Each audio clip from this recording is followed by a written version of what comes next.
Showing my desktop. All right, here we go. Let's see if we are live. We look great. Welcome, everyone. It is Monday, May 12th, and we are back for our Monday Night Legend in the Mist game.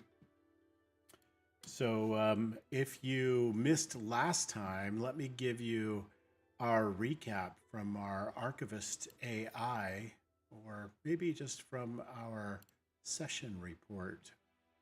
So this is found on World Anvil, where we keep track of this kind of nonsense. This is from the Journal of Garrick Holloway, Steward of Thornbrush Manor. Timeline, morning. Oh, I don't have my camera on. Let's turn that on.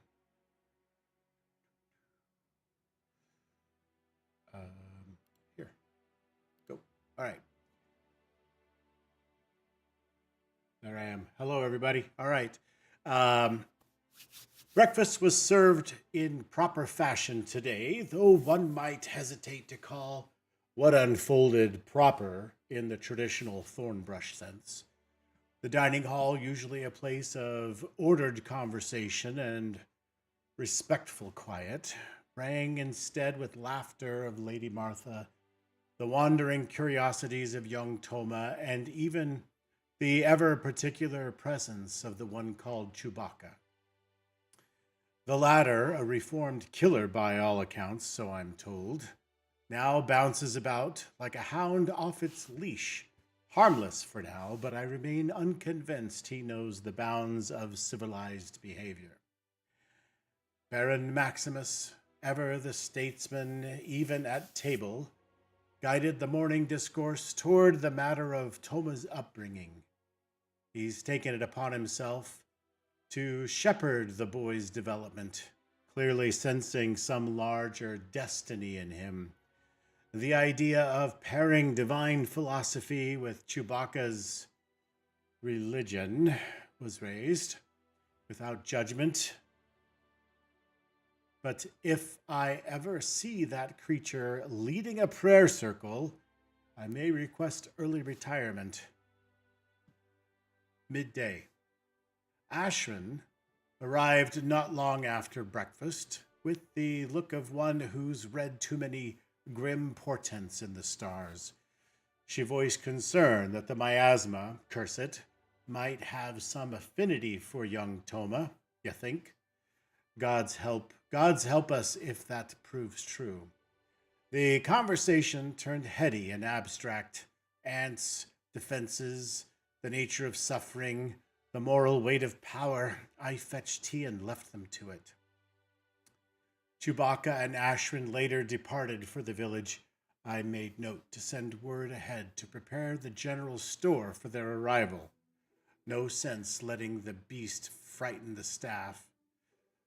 Reports returned that Ashran procured a proper walking stick and Chewbacca some manner of club.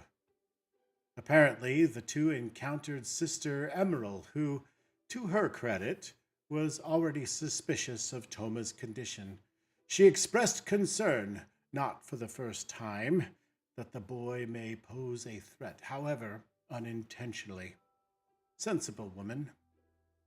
Afternoon. Sister Emerald arrived at the manor in short order. I ensured the parlor was cleaned and stocked with something calming. Lavender tea and oat biscuits. Baron Maximus received her with his usual practiced ease. Maya observed from the corner her eyes too sharp by half. The sister and Toma spoke at length. Philosophy again. The boy is too clever for his years and perhaps too curious for his own good. He posed questions on suffering and community that left even the sister pausing for thought. Note to self, monitor Toma's reading material and keep him out of the study after dusk. Dinner followed, though it more resembled a symposium than a meal. Talk of trust, existence, and the moral fabric of reality fitted across the table like flies in summer. The Baron attempted to restore order, clearly uneasy with the discussion of mortality, while reaching for the gravy boat. A mild argument on the etiquette of at the table ensued. It would have been amusing had I not feared for the fabric of the household. As the day began its nightly chill, Bryn offered Chewbacca a study guide of the teachings of Ashram. The boy asked to be taught. Thoughtful, if a touch patronizing. The boy's heart seemed in the right place, even if his mind wandered too far, too fast. The sister departed with blessings and formal thanks. I oversaw their exit and ensured no further village gossip would be stirred. The Baron lingered by the hearth, reflecting aloud on the tenuous bonds of trust within our walls and without. Ashran then asked, of all things, whether the boy could make a star fall. The Baron's response was measured, but I saw the tension in his shoulders. Final note. Tomorrow I shall review the security of the manor house again with Cedric Thorne. If the child draws stars from the sky and miasma to his breath, we must be prepared. Even kindness, I found, needs a firm hand to hold the gate.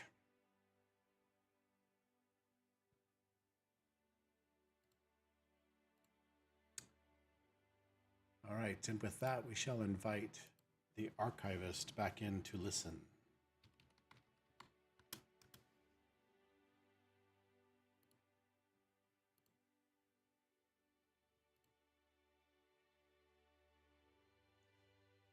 Okay. So welcome back, archivist. So we will begin with just touching on a couple of rules since we're kind of headed that direction, I feel. One is camping and sojourns. Camping is the short versions, sojourns, the long version. They basically accomplish very similar things. When the fellowship needs to stop to take a break, certain things are meant to happen.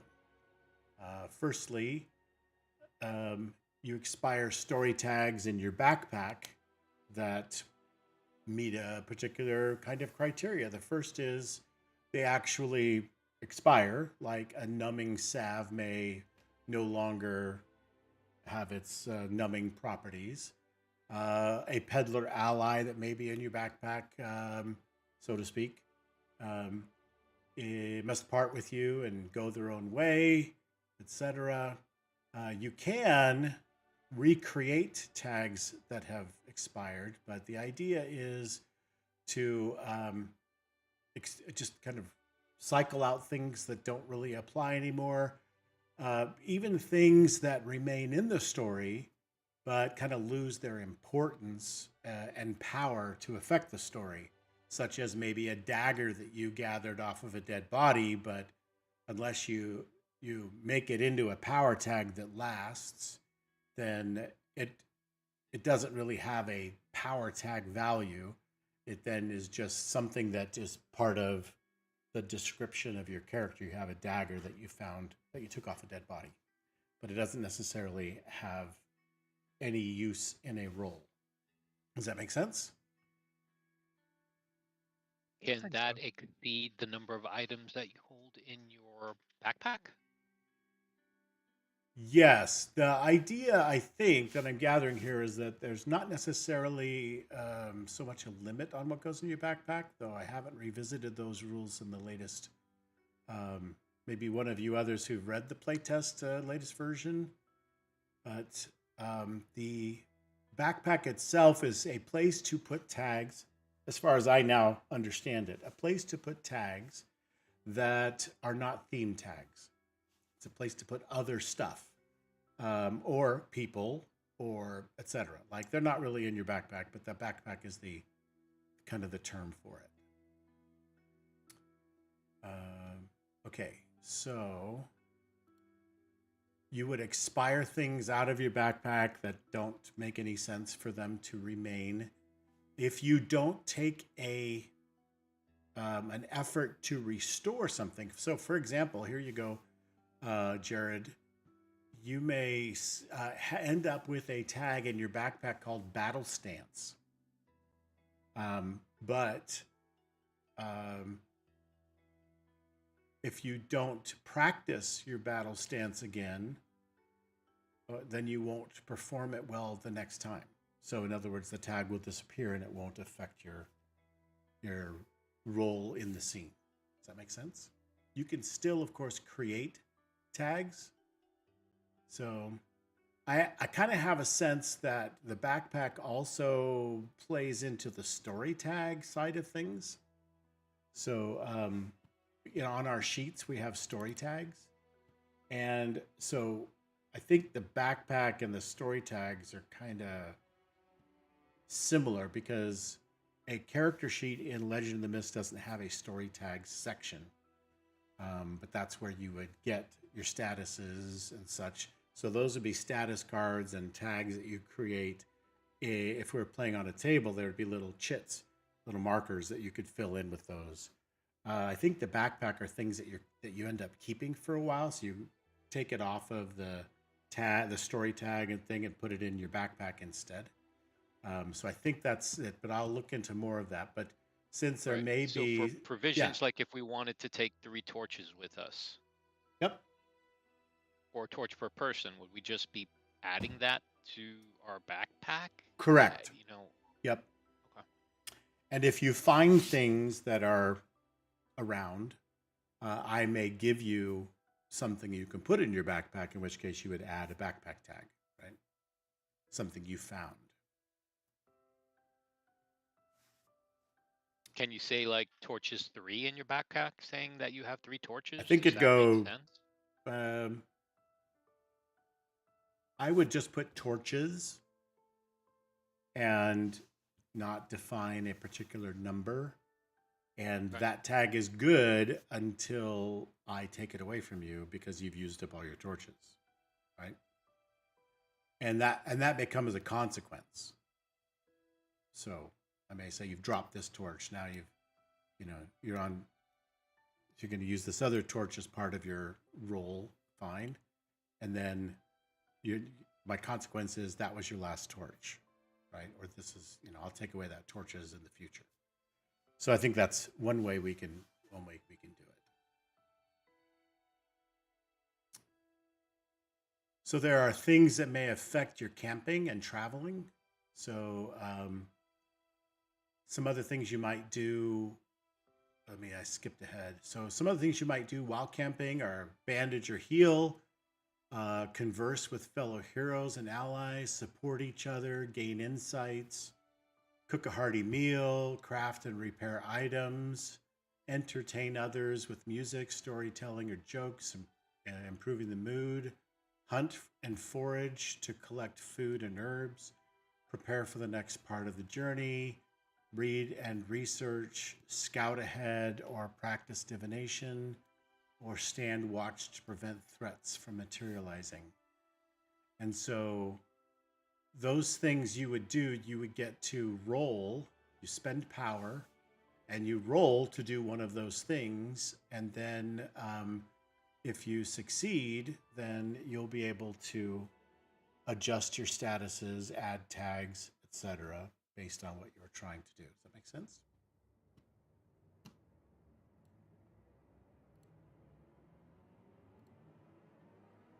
I think so. Okay, cool. All right, then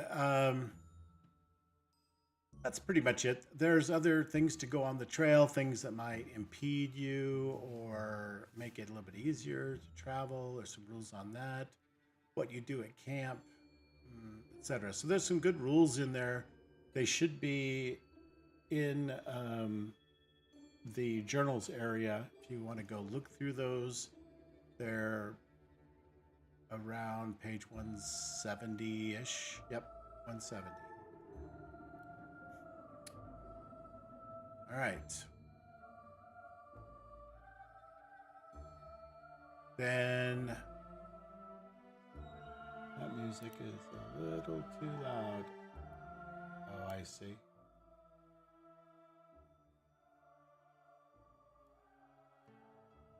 There we go. All right, let's switch to some other song. All right. Good. Any questions right now? No, but I would say that before we decide to head out, I would tell the guys to think of, and gals, to think of what they need to add to their backpack so that we can go journeying first thing in the morning.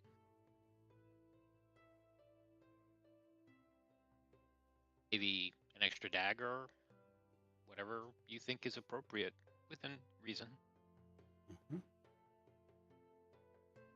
Okay. Do you know how far we're going?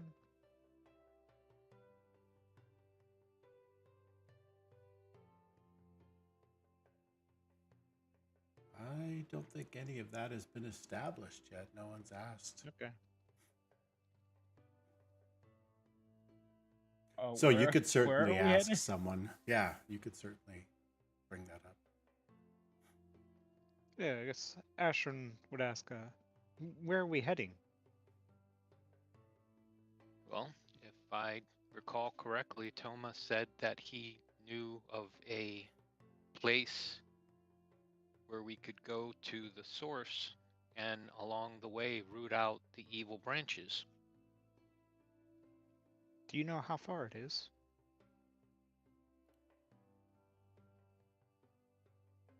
Yep. I guess we're gonna find out in the morning when we talk to Toma. Is he the only one that knows where we're going? I would think so.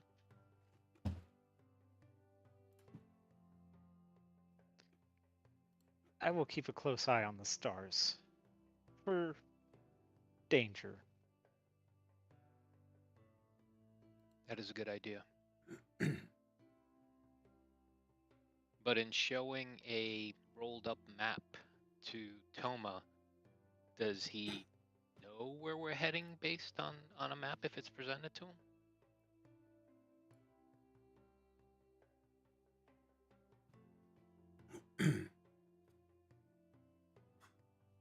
Yes. South. Ashstone.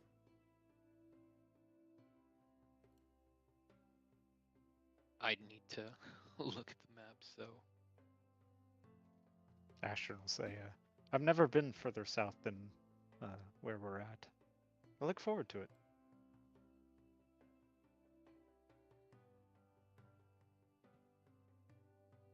I have Toma put some markers on the map, so you know where we start, where our first destination is, any way stations along the way, anything of interest, just so that if anything happens to him, we're not left without bearings.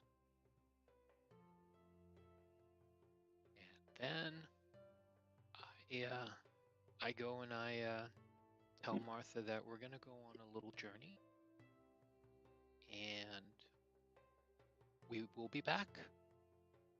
Should anyone come inquiring about our whereabouts, just say that his lordship kept his counsel to himself on such matters and said he would return promptly.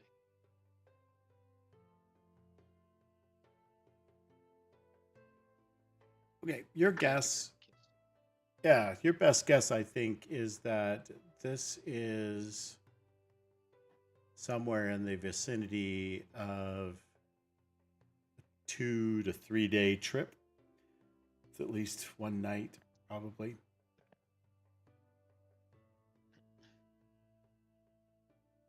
I still keep it nebulous for her in case she's questioned. Okay. Okay. So, good. Is there any conversation or scene that any of you would like to have before you head out in the morning? I did try to jump in when we were talking about the backpacks, and then I realized that Sorry, I I had been didn't muted. hear you over the music. What did you say, my friend?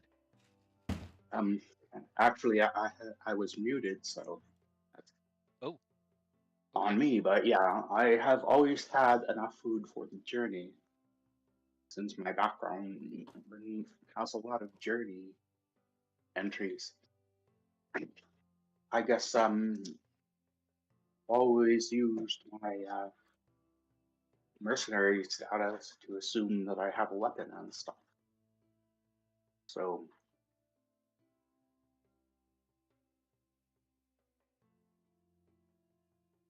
do I Like I need said, to say that I replenish that, or do put it in your backpack if you need something or want Mhm. something. Yeah, I I would think say like now before we leave. I would say like your background as a mercenary might not automatically mean you always have a weapon on you, but it probably means you always know how or where to get a weapon. So long well, as yeah, you and I role played getting a weapon last time, so I right, guess. But yeah. So I think now before do we it. go on a journey, just roleplay getting another weapon so you have one for the journey. Well, I did. Should I add that to Okay, it? so you have a quarterstaff. Put that in your backpack.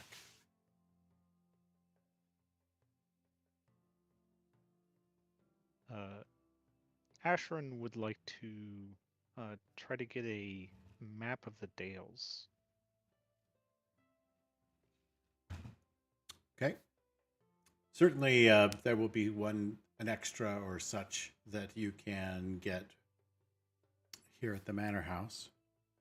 So Yeah, Garrick, as a matter of fact, I did put a map rolled up in the backpack. So if you look at my backpack, it has a couple of things in there, basic traveler stuff, but worth pointing out just so that if you guys need to do similar things, you do it. I can't put my character in, like, I can't unlock it.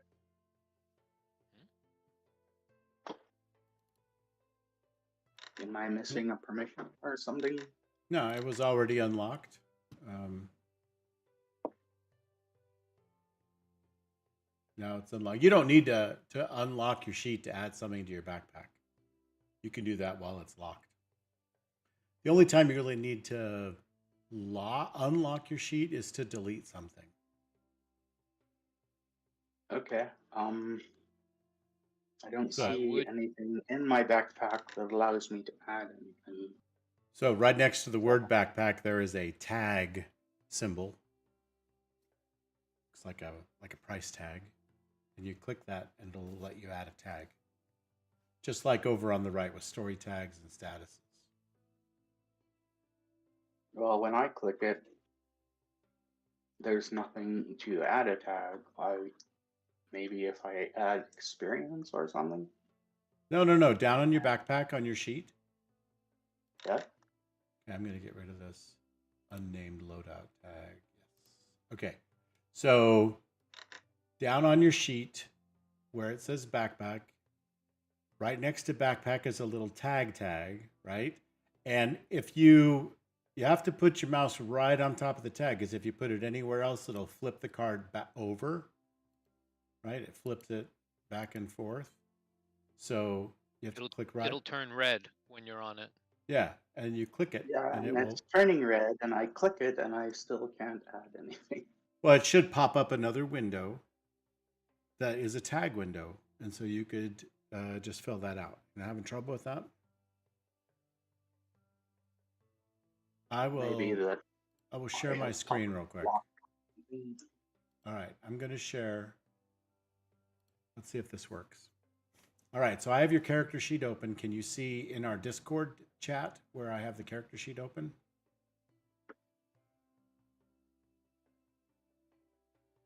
Let me know as soon as you can see it.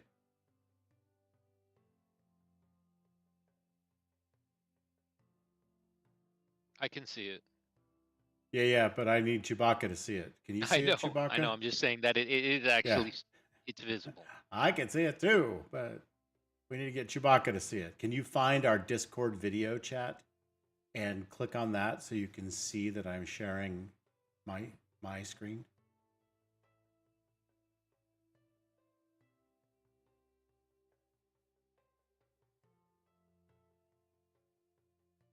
No? I can't hear you. You're talking. All right. Yeah, there. Yeah. Do you see it now? Yeah. Okay. So you see I scroll down and there's your backpack right here. Now if I put the mouse over any part of the title bar, it kind of turns to this thing that flips the card over. Do you see that? Yeah. So that's not useful in this case. So what I want to do is get my mouse arrow so it goes right over the tag that's right there, and it says add loadout tag on the little tooltip that pops up. So you click that and this other window shows up. And so we could put quarterstaff right there. Okay. Oop. All right. So now you have quarterstaff on your and the sheet's locked, so I don't need to unlock it to do that.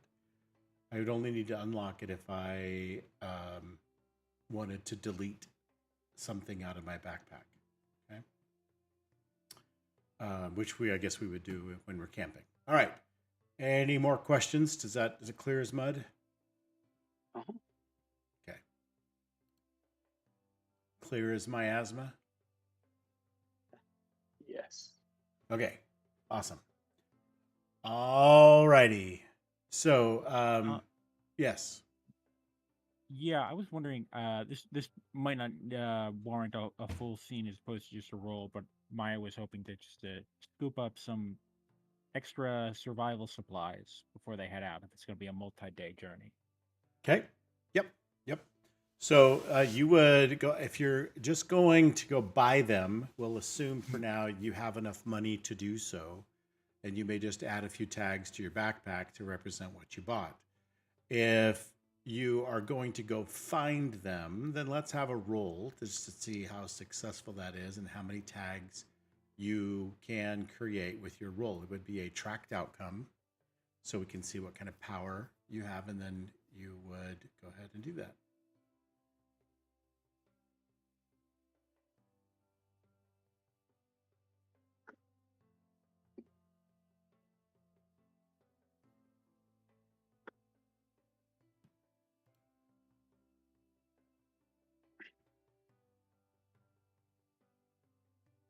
All right, hinterland tracker, gregarious, and bring him out of the shell. Okay. All right, so with power 3, you can create what? 3 temporary tags or a permanent tag and a temporary tag, right? Yes. So,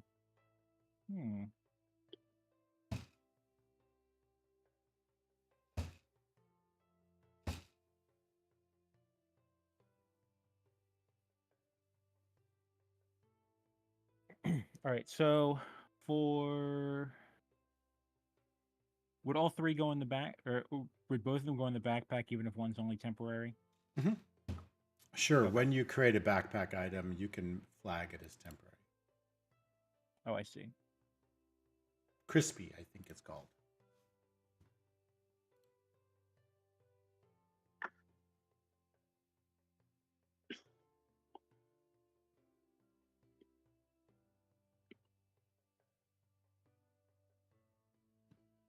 Okay, so we're good to go. Yes. I'm good. All right.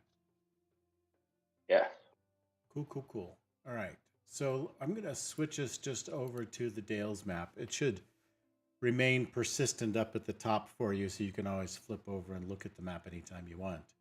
So we are heading from Highglade, or ish, Highglade-ish.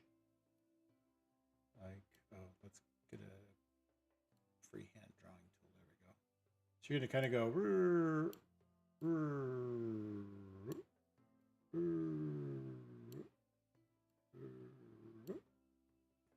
And Toma will just kind of be walking along until it's time to go a different direction, and then he will indicate a different way to go.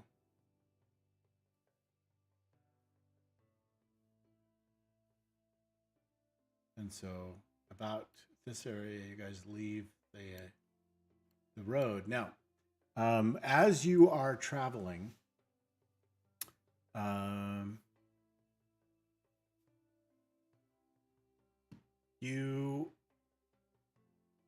this is several hours after leaving, sorry, And it's somewhere as you start going through this pass that is the first one we went through here, this area right here. As you're going through that area, it's mid-afternoon, and you notice that the trail seems to be subtly changing. Bark on trees kind of peels in strange symbols.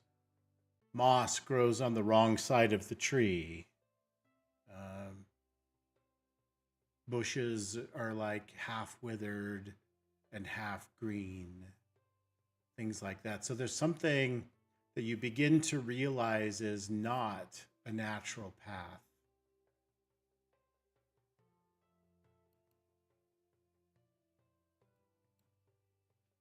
I look at Maya. This is very unusual. What do you make of it?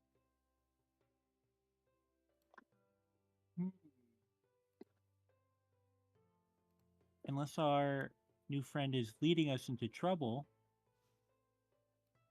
let's see if we can find a way out of here. Find a way forward. You said it's not a natural path? No.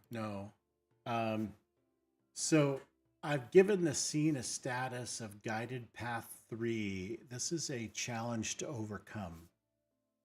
If you continue to follow the wrong path, it could lead you to the wrong place. So you'll need to basically take some actions that may mitigate this guided path to see if you can break away and get back on the right path. It's a matter of trying to find your way away from this odd wrong path and get back onto the right trail.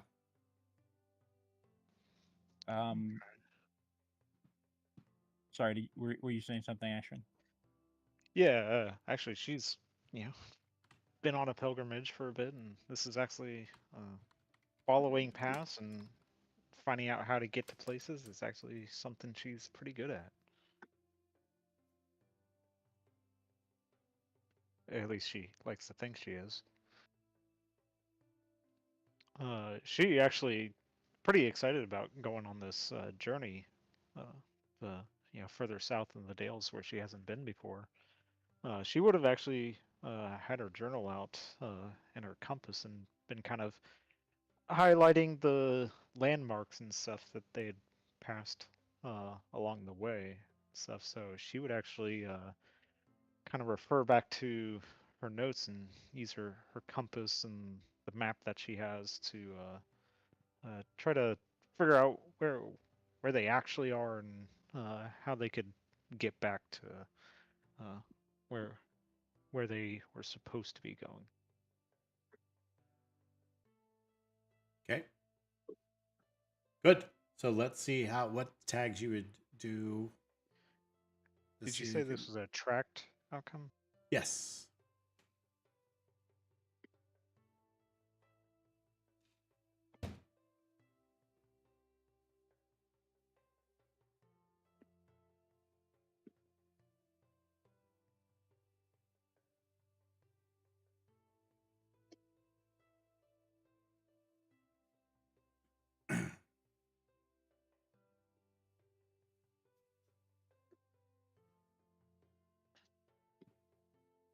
Ashwin, you have a compass. Is it behaving normally or is it behaving odd?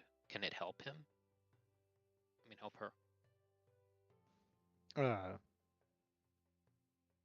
hope it's performing as a compass should. We'll see, I guess.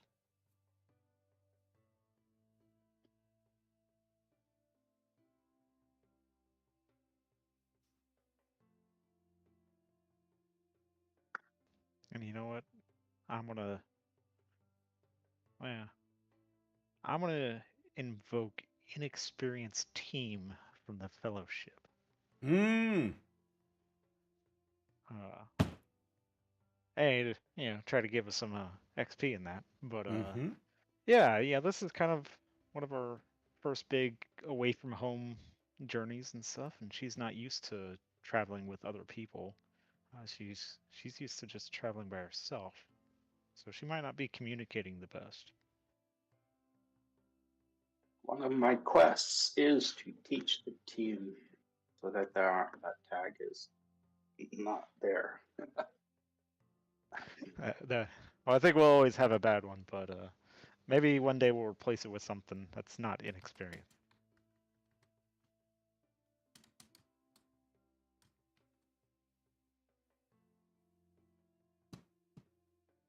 So you're referring to the notes in your notebook, the fact you've got experience being on a pilgrimage traveling, attention to detail, using your compass and your map of the Dales, only really to be hindered by the inexperience of your team. Yeah, okay. Roll.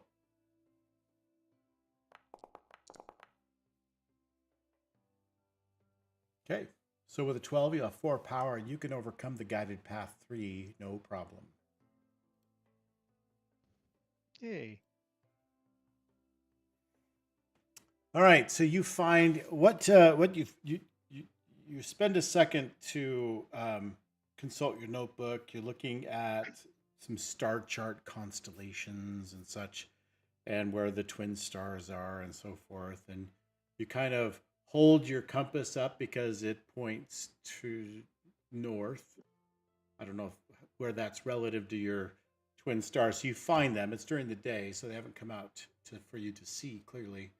But as you begin to work your magic, you do see the lights appear in the sky to represent each of the stars that you're actually calling energy from.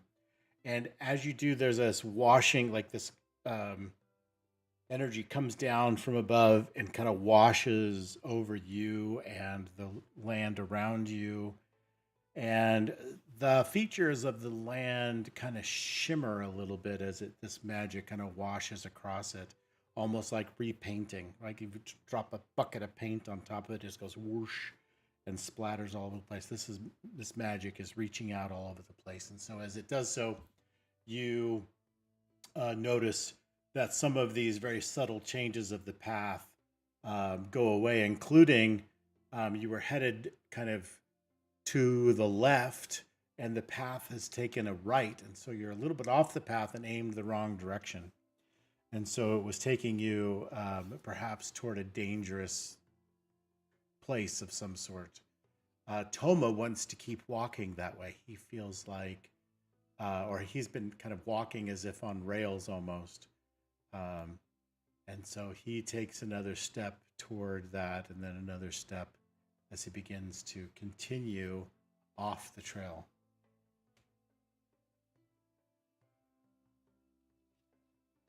Ashton will kind of call out to the group.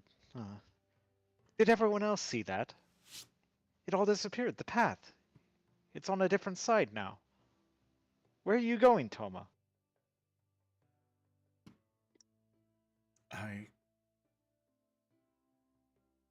I'm just going ahead. No, we need to stop. We need to study this. Something magical just happened. I need to understand it. What was that? She's gonna pull out her notebook and kind of haphazardly skip around the place looking for magical mushrooms or something that could have been causing the illusion. I tell Chewbacca to be on his guard. As a matter of fact, we should all be on our guard. Toma, fall back.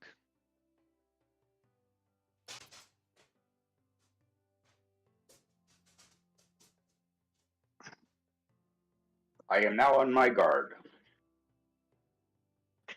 Toma stops walking and turns slowly. But it calls. What calls? The way. This is the way.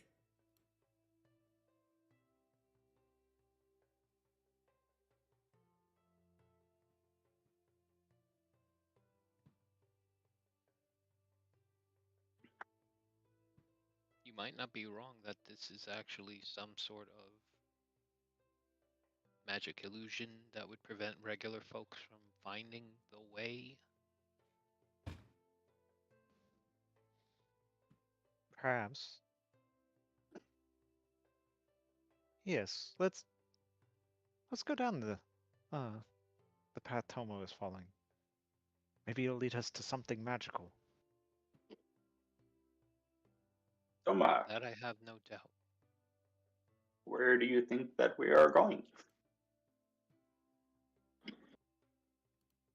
He looks somewhat quizzically at you, Chewbacca, and simply says,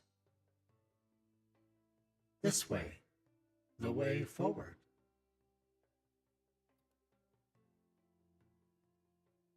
Ashton will Is it the catch up way to- that we want to go? Yeah, Ashton will catch up to Toma and just say, "Lead the way."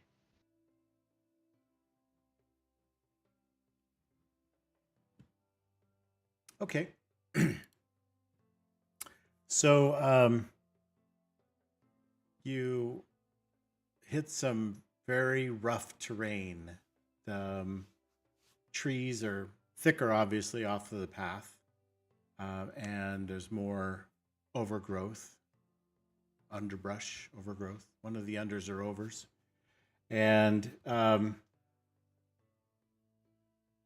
you get to a place where it looks like there is a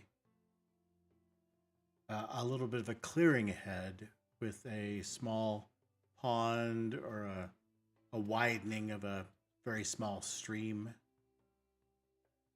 It's kind of grassy. The trees are a little less there, but more like a very small meadow than the rest of the forest that you've been walking through.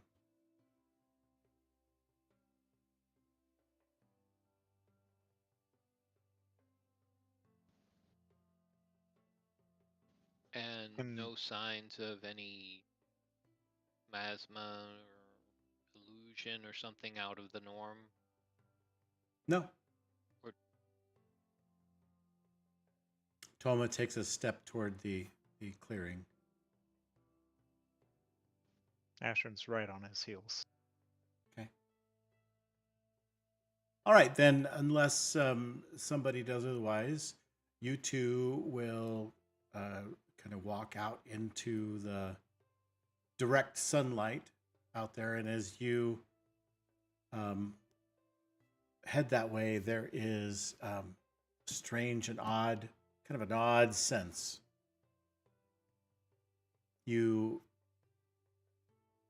I You're will be watching the back Okay.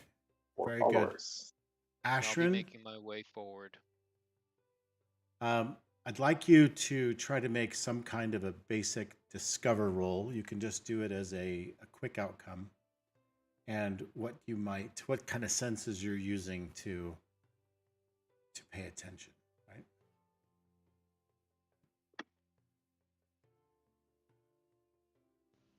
Okay.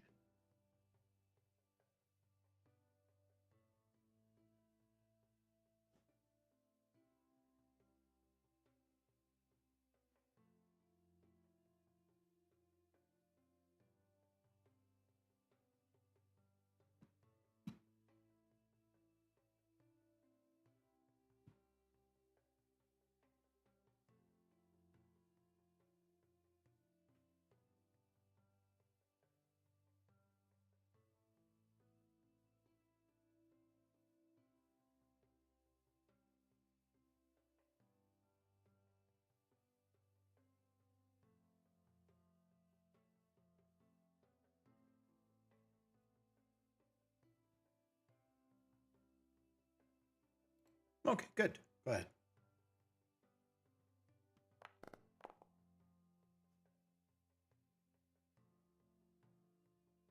All right, super. You notice You kind of stop real quick and you stop Toma, your hand on his arm. And Toma kind of looks over at you, but you're busy looking along the ground. And you notice that you have stepped on an area that is kind of covered in fungus, like little mushrooms all over.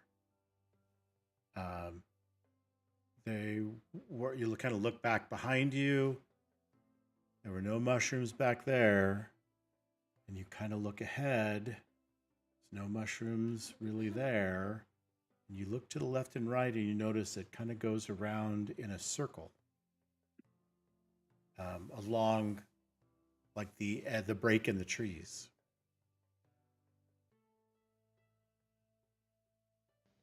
Do I notice anything strange? I mean, are they still in front of me? Yeah, but she's stopped and she's looking along the ground. So at this point, All right, I stop. What do you'll I see that she's looking at?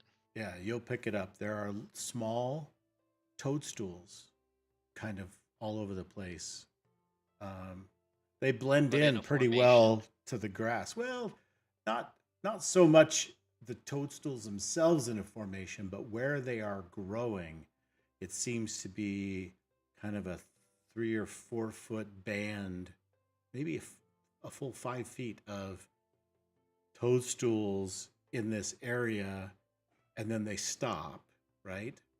So as you look around, you notice that these toadstools are growing along the outside, like just outside of the ring of the opening of the trees into this little meadow.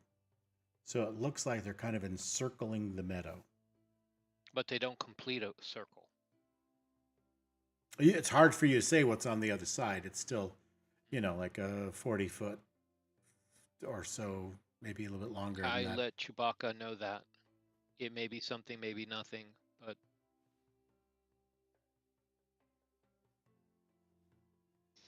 Okay, was Maya, gonna you pick actually up on that as well. inspect closer to these mushrooms. Kind of pick one of them. Okay, so you crouch down, you have a close look at the mushroom, you reach over and you pick it, and it immediately starts to turn aged, like a little bit brown and withered. But it doesn't wither all the way away. It just kind of it loses its luster of life, right, as you pick it. Mm-hmm. It otherwise is a kind of simple gray mushroom, kind of a whitish gray, brownish mushroom. And it's not very big, and but yeah, She'll kinda, you disconnect it from the ground, and it changes a little bit. yeah, she'll turn to, I guess, the group, and just kind of ask, do mushrooms normally grow like this in the Dales? I mean, I've lived in the Dales my whole life, so I'm trying to think. I just never really noticed little mushrooms like this. I mean, I think I'm being honest. In Is this it kind of formation would have stuck in my mind.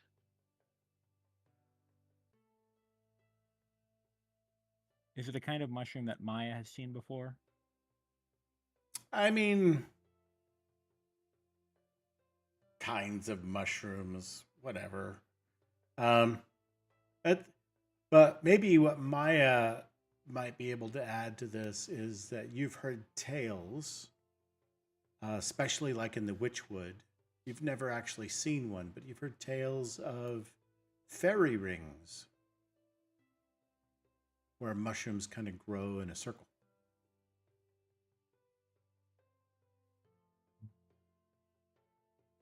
What do I know about the fairy rings?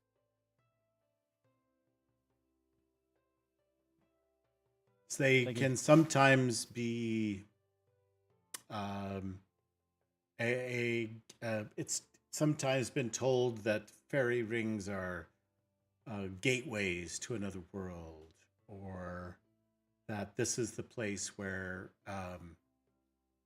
dark fairies might try to trap um, poor wanderers in, kind of like a fairy version of, imagine like a pentagram. And, it's like a fairy version of that where they can then maybe trap people, or that's where they have their celebrations. They have their dances and such, often kind of in the middle of the night or during the twilight hours, that sort of thing. Things can happen there. There are magical stories about it where, people have encountered it and come back and told tall tales. And so you've never seen one, but you've heard stories passed down, or mouth to Yep, ear, Ma Mima. and Ma Mima mouth used to to tell me ear. stories about that. Yeah, or I met a man once who was traveling through the wood and happened upon a fairy ring, and within he saw a beautiful dryad, blah blah blah, that kind of thing. I've heard that you can age. You can go in and time acts differently there.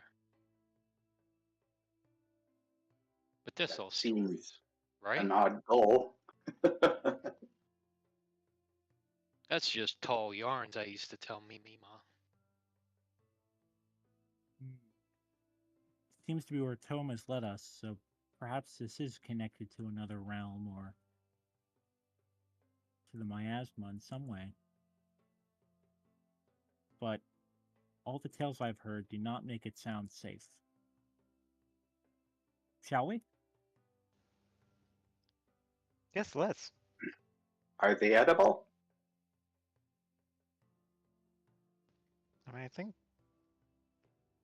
I some wouldn't. mushrooms are poisonous. I've never seen these ones. You should try it. No.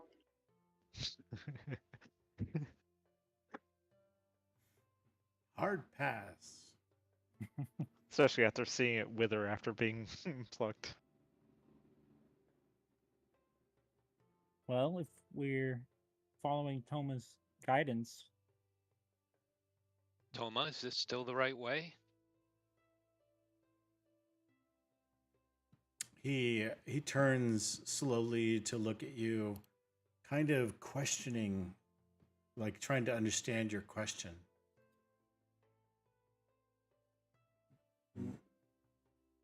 This is Are not. we This still is going not the place. the right way? No, this is not the right way. Why have you brought me here? I believe you brought us here.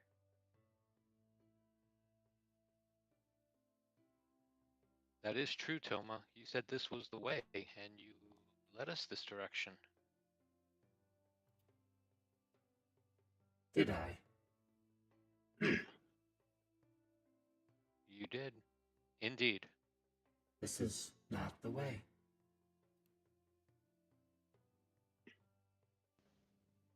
It most certainly is a way.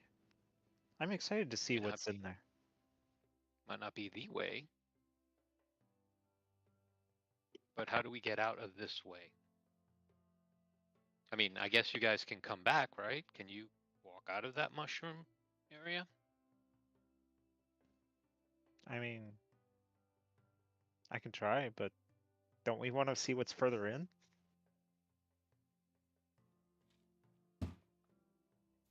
Looks like there's a little pond, maybe a little tiny streamlet, some grass, a couple of stones here and there. Typical meadowy kind of setup. I can check it out. Drink some of the water. Maya's gonna step over the ring, investigate the area, assuming something horrible doesn't immediately happen. Well, unfortunately, something does happen. Okay. Suddenly, jumping up out of the ground is right next to your leg, is a little, looks like a stubby little person. And it immediately runs right into beneath your legs, and looks like it's going to try to grab onto your leg. It's got its arms out, and it's just running right to you. You'll have just a split second to react. What do you do? Maya will try to sort of skip back a little bit to put some distance between her and the little person, but also try to greet him. Oh, hello. But also not let him immediately All right. accost her. Did Let's, it look like he appeared out of nothing or like from the bushes? like he jumped up out of the ground, Like a bolt. like among the grass, which may be 6 inches tall. Maybe he was. Yours just started This to is step. gonna sound weird, but does he look like those little gnome figurines that they carve and put in front of people's houses? do they carve little gnomes? Is that a thing in your village? Okay. So Maya, I need you to make a roll to do your jumping back.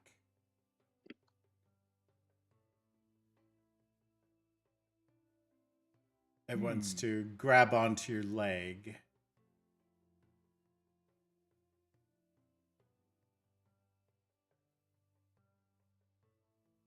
As it scampers not underfoot.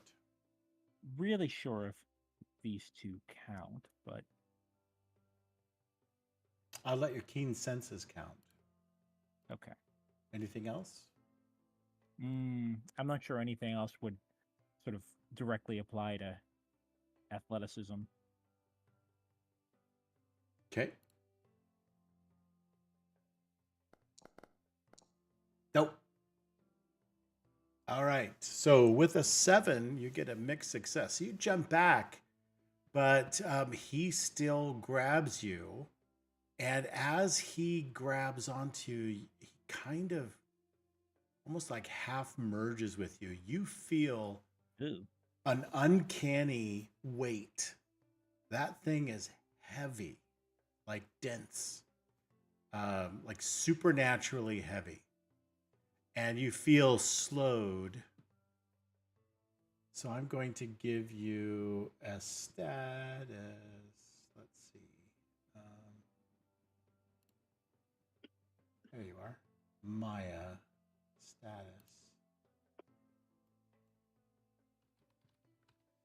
Slowed. All right. So your one foot is much leg. Your one leg is much heavier than the other. Let go, please.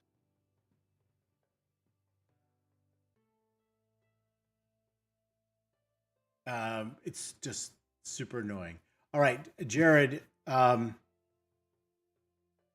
Also, it begins to scream.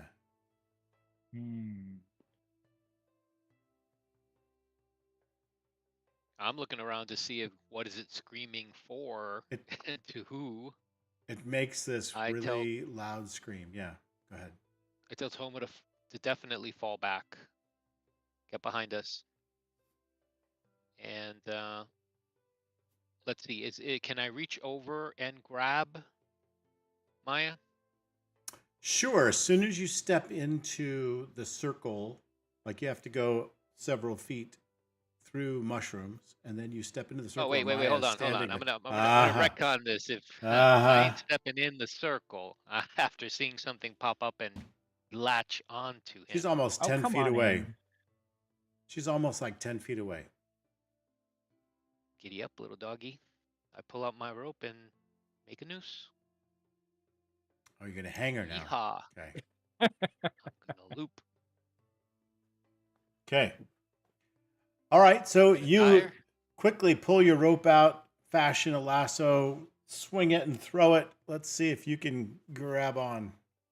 That would be just a quick outcome. Let's see. if you're trying to, no, I think you want to do a tracked outcome for this, for sure. Okay. Mhm. All right. Let me just see.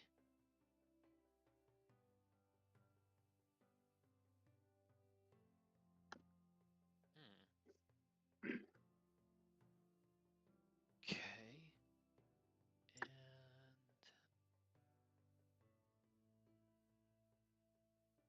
And that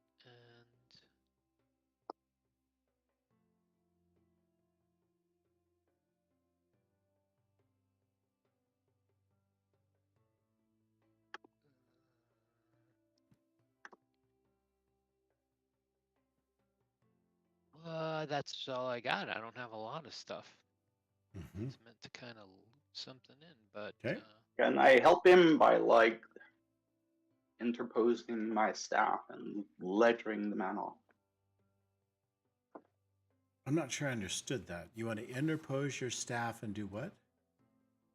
I'm to stick the staff between the creature and his target, or find some way to get my Sure. staff in there and To use do it that, as leverage.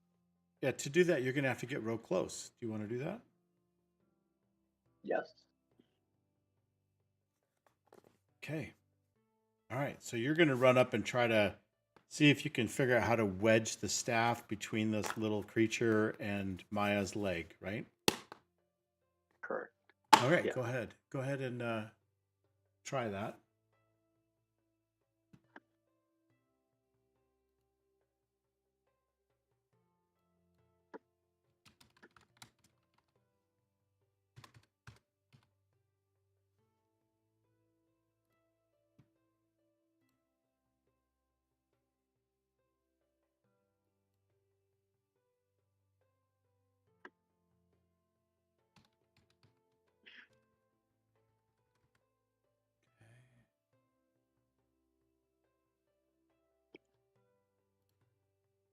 That's quick.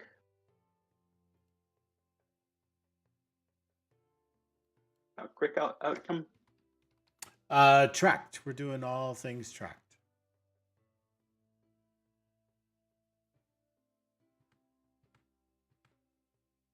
All right.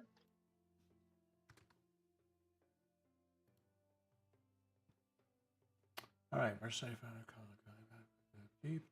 Waiting. I see just one tag, right? I put quarterstaff and mercenary. I don't see your quarterstaff on the list, so click it again.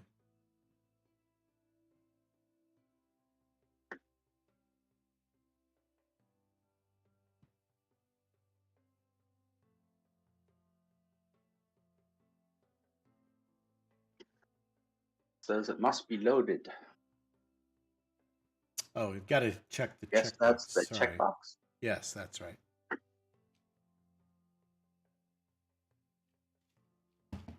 That is an otherscape rule. You have your loadout and you load up what's in your loadout. And so they haven't changed it for Legend of the Mist yet. They're still sorting the rules out. All right, so you got quarterstaff, that's good. And mercenary fighter, that's good. And you're dealing with ancient magic.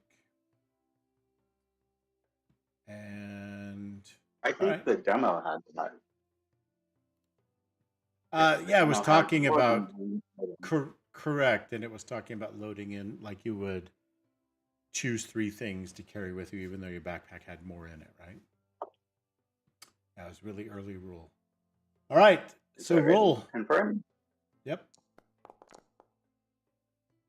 All right, so with a 10, you have a power of 1.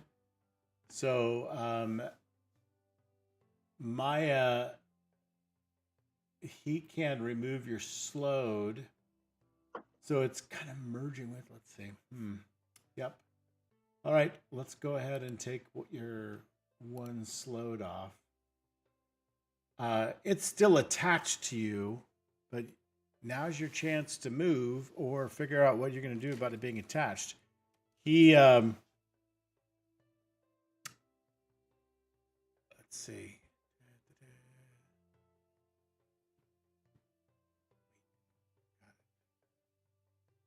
So I want to it's see what Maya's going to do before I decide to lasso her. okay. It's clear that this is like a supernatural interaction, right? Like this is merging like with my body, and it's like, Yep. right, like this is okay. It's got long ears and bushy hair on its head. Looks a little bit like the grass. Okay. And yep. I am going Ashrin to is cheering from the sideline, beckoning you to bring it here. I want to see it. I am wondering if I can try to reach inside this little guy magically and kind of get a sense of what he is. I'm kind of like a discover roll about his nature. Okay. I think that's quick.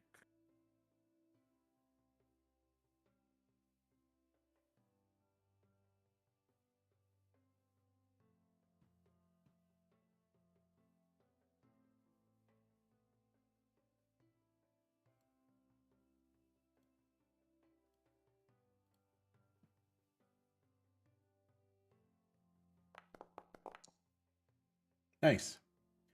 All right. So with a 10, you actually will succeed in understanding that this is some kind of a fairy creature, and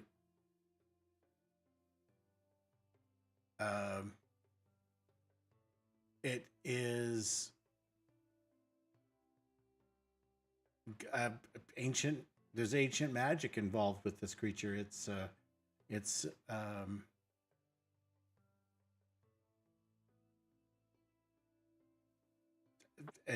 something that's been known to live in the forests, and but potentially related to fairy rings in some way. But yes, this is something that is a very supernaturally heavy, thick creature, but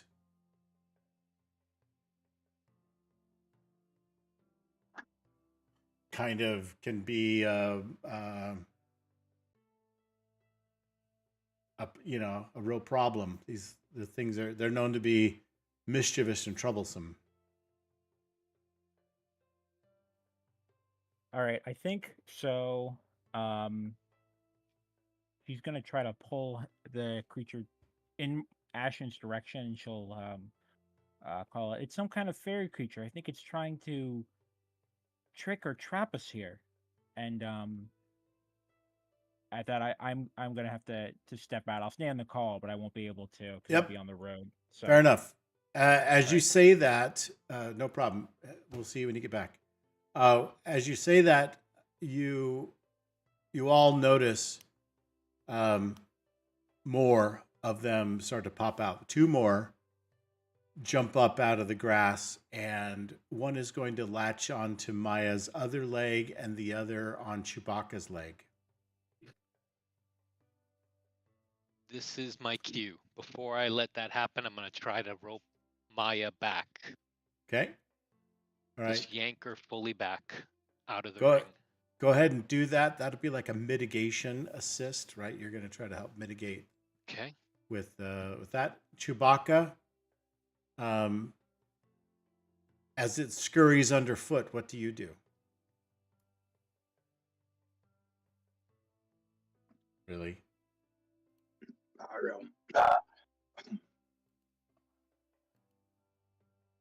I'll use my staff and try to knock it to the ground, then pin it there. Okay, so you're going to try to do some kind of an attack to it and pin it to the ground? Yes. Okay. Can Ashrin try to assist Chewbacca by giving him? She's got a keen eye, and these things are small and kind of quick and stuff. By kind of, giving him, what would you say, like, calling out, his target. Oh, it's moving left now. Yeah. Sure. That might be more distracting than not. Let's find out. Maybe. Do I make a roll for that? Sure. Yep. You want to do a track roll because you're going to create a tag or something for him to use. Okay, right? yeah.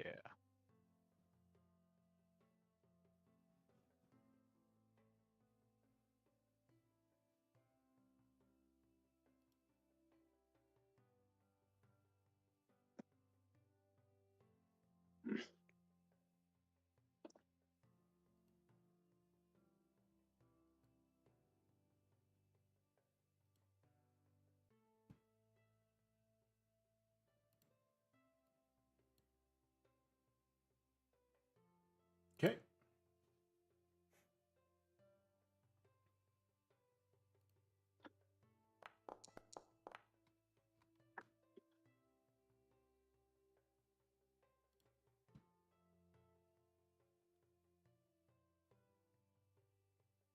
Oh, that was weird. Okay. I looked up and I saw 11 and I thought, wait, that wasn't anything Yeah, close that to what was was on the dice. weird. Like, Yeah. What? Okay. So you have a power that you can spend to create a temporary tag for him. You do that. Jared, you're going to do mitigating. You mitigate all of the attack and you yank Maya out of the fairy circle. Yeah, unfortunately, not gently. Indeed. Well, gently enough. Maya is good with that. So you managed to pull that one off. My hopes are that as soon as it leaves the fairy ring, it abandons her.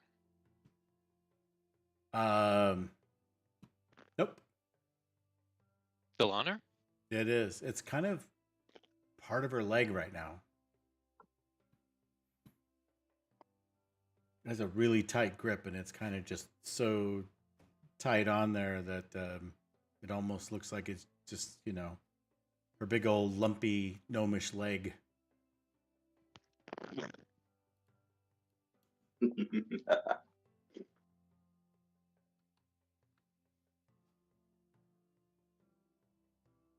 I look at Astron. Anything you can do? Did I create that tag correctly?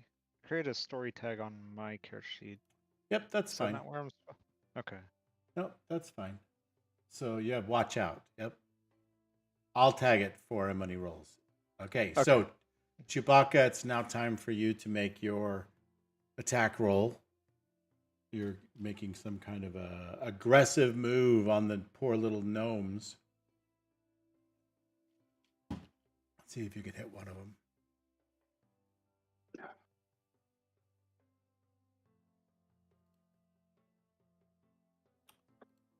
All right, quarterstaff, mercenary fight, and whoops, you didn't let me finish. Wait till I say go. Sorry, the button changed. You didn't listen to your watch out. You just completely ignored it. All right, so with a 7, that's not a failure. You'll get 1, 2, 1, 2. So power of 2. What do you want to do with your power of 2?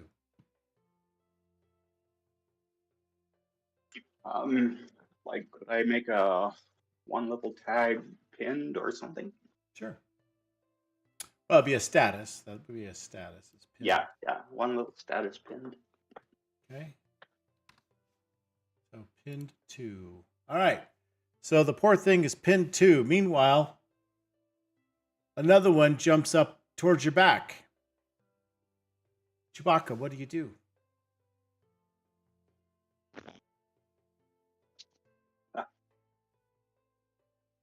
Like,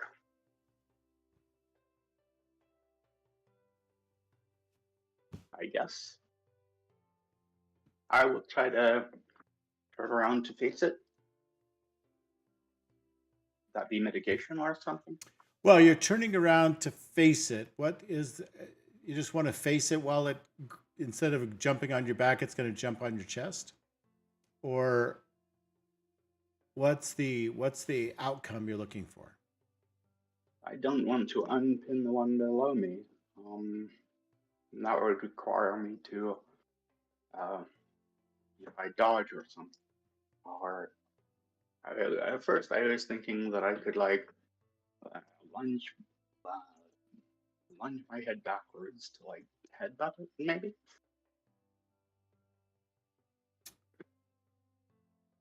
Okay. But I'm not saying that's not I- creative. So, all right. So well, you catch a glimpse of that another was one my jumping up onto that your was my back. first thing.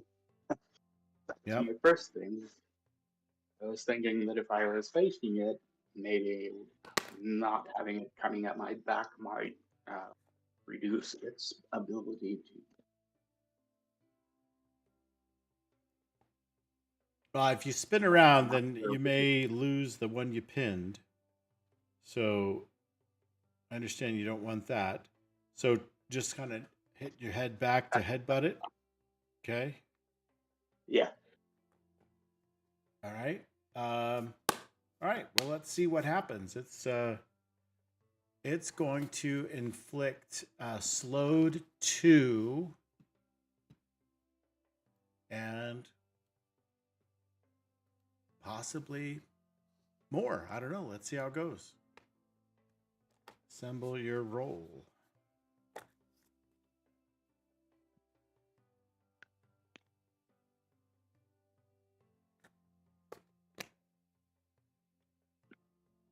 Okay.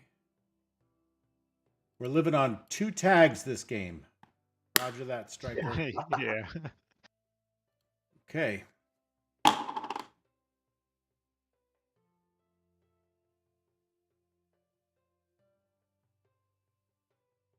Go ahead, Otham.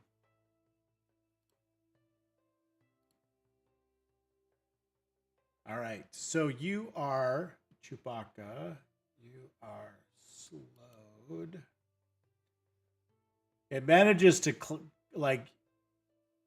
you try to knock it back, and it's too low. It grabs onto the low part of your back, and you feel it just kind of grab on so tight. Not that it hurts you, but it's very solid. So I'm going to give you slowed 2. And it also begins to screech kind of at the top of its lungs.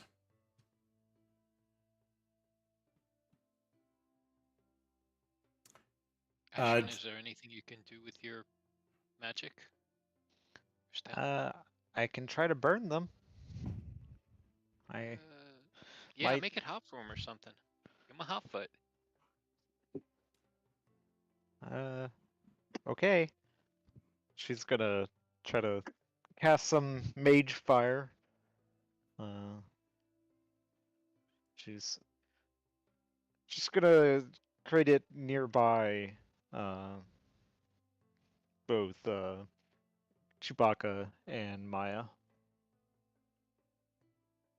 Jared's pulled Maya back across the Oh. mushroom ring. Okay. So Okay, she's so it's kind of Chewbacca not in the that's ring. still over there. Mhm. Okay. Yeah. Yeah, she's Yeah, kind of it's- closer to you. He's got one on the ground and one that just attached to his back. Okay, yeah, she's just gonna create some mage fire on the ground near him, to maybe try to, create some heat that'll, cause the little bugger to let go. Okay.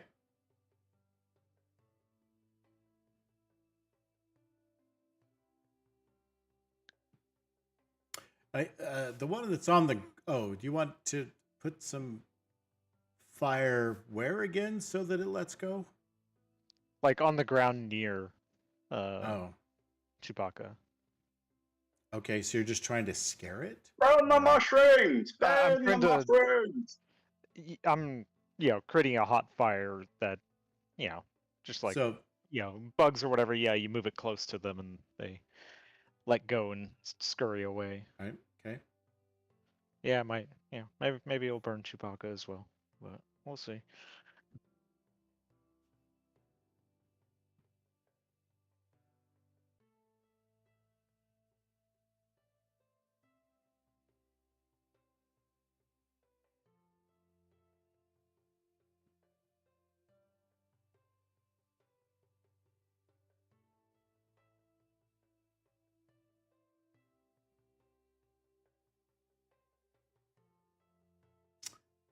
Let's see.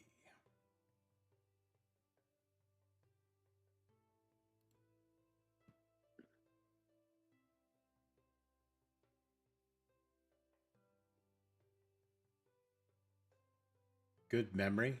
How does this kind of play in? Because you're remembering the one spell you know. I know 3 spells, but yeah, the good memory helps her with spells that she's casted in the past, remembering how to cast them.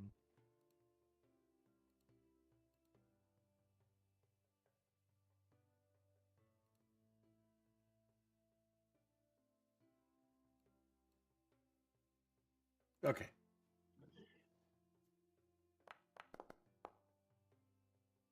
That was a good roll. All right. That So was a good roll. with your minuses, though, you only have a power of 1. So what would you like to do? I like to reduce his slowed 2 to slowed 1. Okay.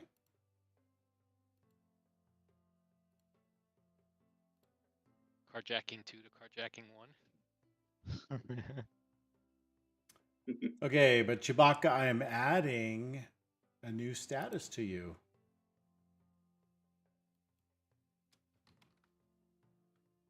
Earned 1.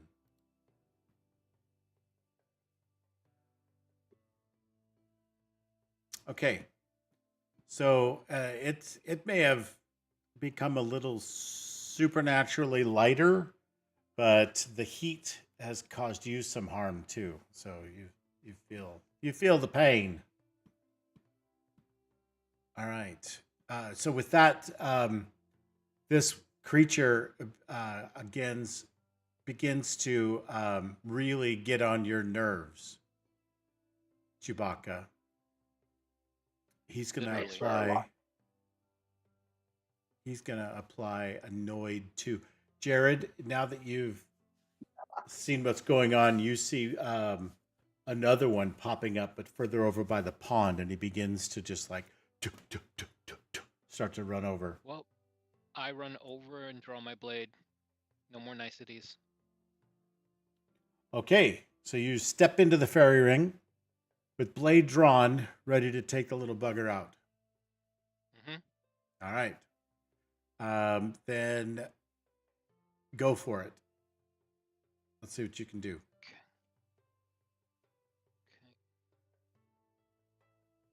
All right.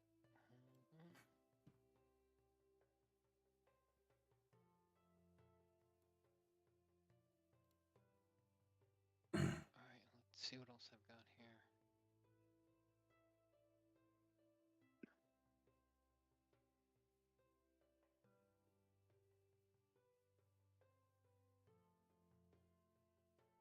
Okay. I think this is good. And this would be a tracked outcome. Yep. Okay. Shield. Where's your sword? Oh, right there. I checked it. It's not showing up? Oh, it did. Okay. They're cute little guys. I'm going to throw some sentimentality in there against you. I am going to feel sorry for about a second. Yep. Probably. Okay. So you have power of 4. What are you going to do? What status are we applying? I am going to be applying a status of... I'm just going to overpower it. Like literally as it comes running, I'm going to smack it with the flat of my blade like a baseball. Boom! Oh, okay. Out of left field. All right. Well, you smack it like a bocce ball, and your sword goes ting. It makes a very loud sound as you hit this supernaturally heavy creature, but you knock it so hard that it tumbles head over foot until it goes into the pond with a big sploosh. So you've completely gotten rid of that threat. Chewbacca, the creature is using its ancient magic to get heavier. What do you do? It's going to slow you again.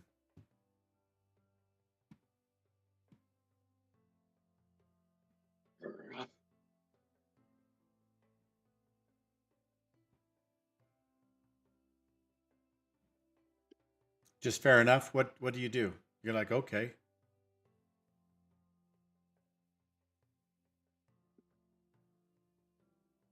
Are you going to do? Can you take any action to try to mitigate that, or some other action that you would like to do? Like I am assume that I am too far from the mushroom ring. No, Uh, no. You just went in. You were just I guess over. yeah. You're going to run back across outside of the mushroom ring. Okay. Unfortunately, I will have to let up the other guy. Like, Yeah, yeah, you'll I have will to. do that. Yeah. So if you're just trying to flee, and hopefully he'll. So I'm guessing that your thought is, if I get outside of the fairy ring, then that thing is gonna Yes. get off of me or stay behind or something like that. Okay. Yes. Okay. So your action What is is to get Tom doing? outside. The outcome is to be outside the fairy ring. Let's see if you do. What is Tommen doing? Tom is just standing there.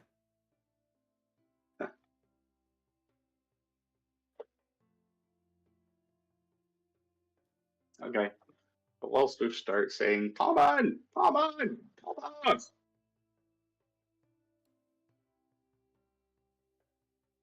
Where are you, Toma? There you are.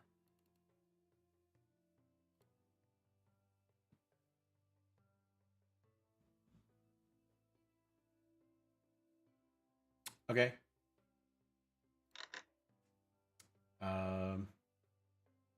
You hear me ask Toma if he can communicate with these creatures.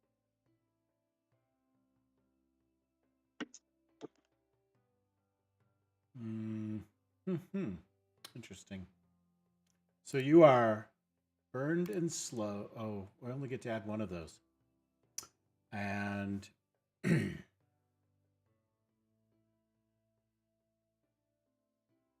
think we're going to add in you're called girly by many of your fellow fighters. Because you're running away, actually, so it seems very appropriate. Did you Okay. just squeal? You just kind of it is feel actually- you feel the twinge of shame for a moment, just for a moment. All right. I was actually trying to Get- figure out how to work that in. So Yep. Hey, you're getting beat up by little tiny things. I am not having a good time. Okay, but with a 9, you have mixed success. So I'm going to add slowed 2. Let's see. Let's move Toma out of the way. I had his sheet open. All right. So I'm going to add slowed 2, which is going to make you slowed 2, because you already slowed 1. And you're going to get yourself out of the ring. But this thing has you slowed, and it's to the point of annoying you. Jared, meanwhile, the one who's pinned, is quickly getting underfoot. What do you do? What do you mean, the one that's pinned? The one that was pinned. So Chewbacca had one pinned with his staff, but he booked it because he's trying to get out of the ring with this thing on his back. And he has just learned through personal experience that they don't get any lighter when you get outside of the fairy ring. Okay. So he has a backpack, and now he has on his lower back, kind of almost covering his backside, this little guy just grabbing onto the back of him, and it's kind of just merged halfway into his self. So whatever he was wearing and everything, it's just kind of now part of that. It's so in there. like a So he's not clutching. He's actually merged in with you. Yeah, he's kind of merged to become almost like a part of you. Okay, Jared. So you have another one. That one he had pinned. Soon as he let up, it jumped up and started to get underfoot with you. So, are you going to try to do the same golf swing with that one? Oh yeah. And I'm going to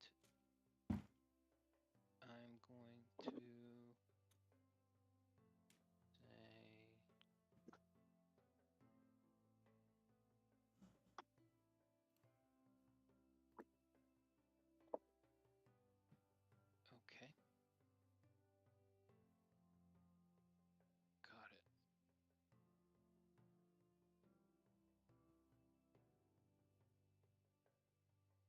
All right.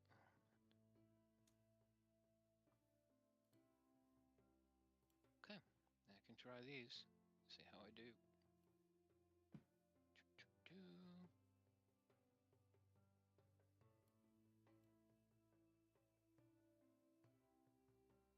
So I think you can have more than one thing loaded.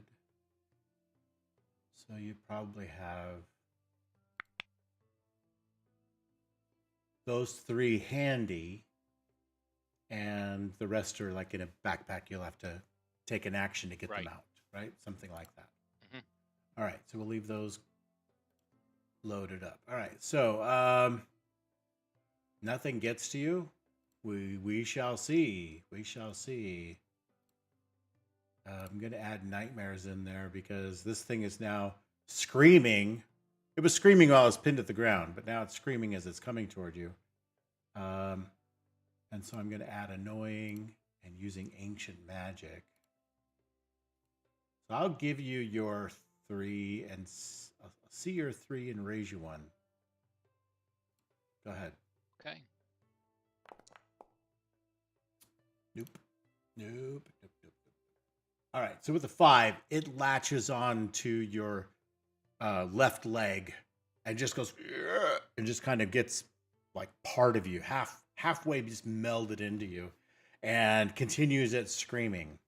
Now you hear the sounds I stab down. of something. You do what? I stab down. Stab down. Okay. All right. So for sure, it seems to be alarming. You are now becoming aware of something else coming out of the forest. There's branches breaking and creaking and stuff, bushes shaking across kind of the other side of the fairy ring. It's coming toward the fairy ring where you're in. Okay. All right. Stab down. You're going to try to do it harm. Go for it. Okay.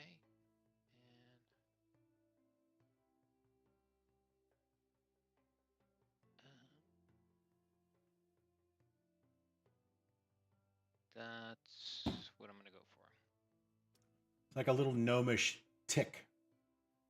All right, I'm going to use your sentimentality against you as well, because again, it's cuter than hell, but it is screaming. It's annoying, but it's cute. It's annoying, but cute. All right, so with an 11, you have inflict a power of 3 status. What would you like to do? What's the outcome here? Peel the little fucker off. Okay, you do 3 harm to the guy because, but you also, Jared, I'm going to give you status as well, because what you now have learned is that harm to the creature is harm to the host.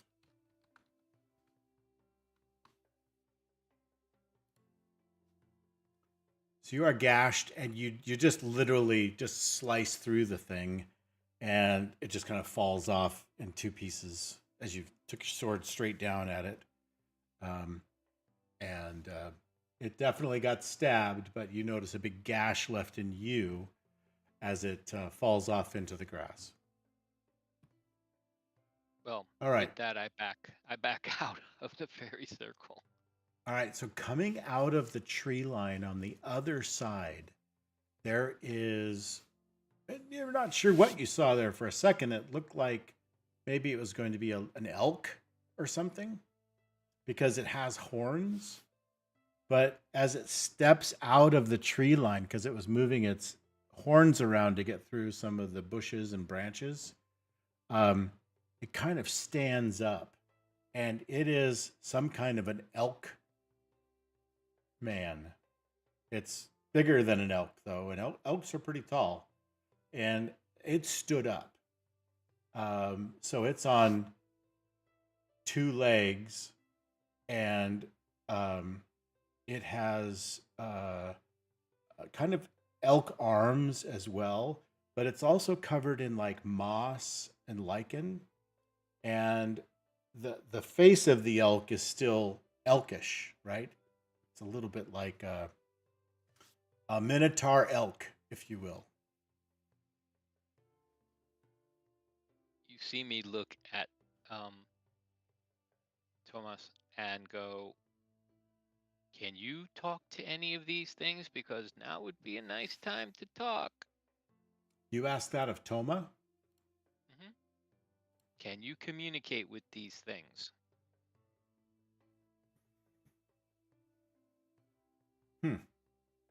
He kind of looks at it, and he gets a quizzical look on his face. That creature is not linked.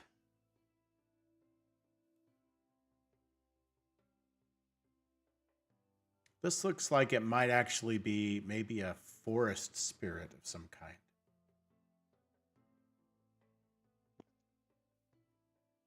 Know you that you will be assaulting an oath keeper.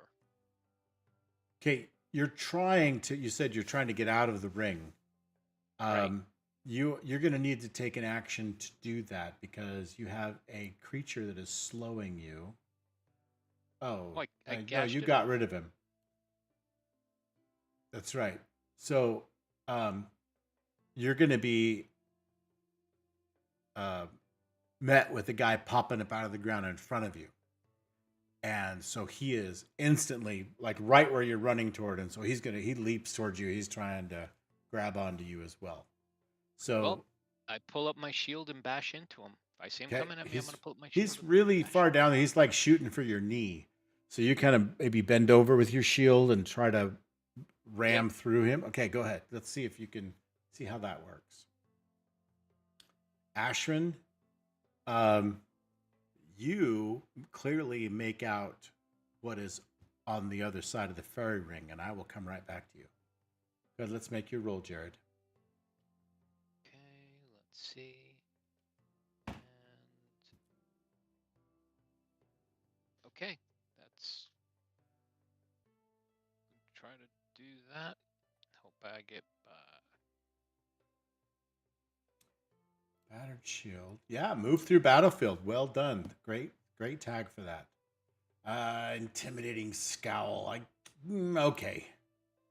And nothing gets to you, sure, but I'm gonna put gashed 3 as causing a problem for you. All right, go for that.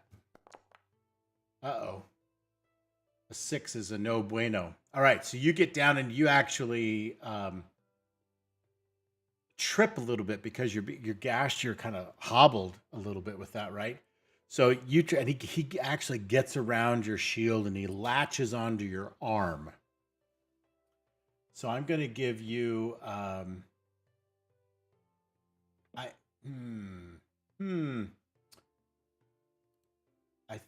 think what I can do instead, which makes sense to me, is he brings your shield arm down so heavy.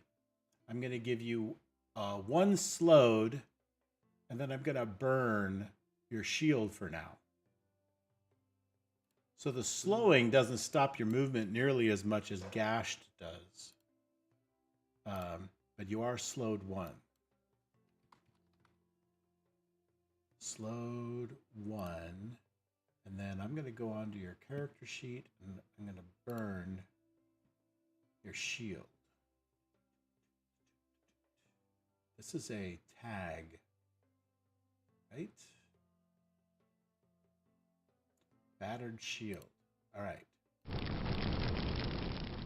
So he weights your arm down so much that you drop your shield while you're trying to hobble past him, making it unavailable to you. You need to retrieve that later. Hopefully, if you live to tell the tale, you can get your shield back and we'll unburn that. But for now, you're done.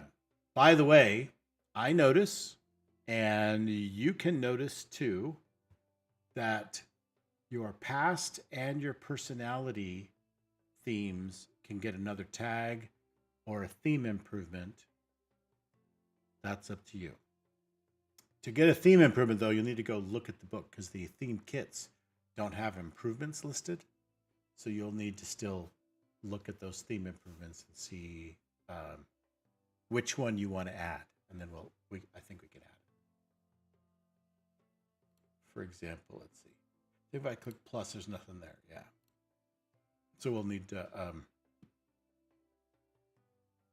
figure that out. All right.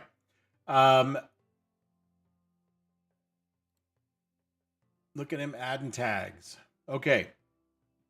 You do that. Ashman, this creature comes out. It looks like a forest spirit. It looks, it's not a miasma. Have you met a miasma mutated creature? You haven't, have you? No. Other than the vines that kind of used black, Right. Yeah. stuff. And Toma, right, that has miasmic veins. Right. Yeah. This doesn't seem to be tainted by miasma. It seems to be a nature magical creature. Well, she's actually kind of stunned in awe. She doesn't. She's not seen anything like this before. This is her first time. So she's actually. I'm gonna say, this is one of her flaws. She's gonna not be doing anything helpful and is going to be writing in her notebook. Okay, Everything. You're looking at the pencil and you're sketching. You're right. Okay. Oh my, look at that. Look at that. Did you see that? Can you guys see that? Yeah. Oh, handy. There is actually an antlered forest spirit right here waiting for me. Okay. Yes. Chewbacca. Maya would like to... Maya. Sorry. Oh, your Maya's back. Wow, that was fast. Okay, good. Maya would like to become friends. I'm sure all of you would like to become friends because it drops down to all fours and begins to charge. And as it launches itself over what you must guess be the fairy ring mushrooms on the other side, it leaps so far into the air, like 15 feet up into the air as it makes its giant. And elk can do pretty cool things, jump pretty high but this is higher than usual.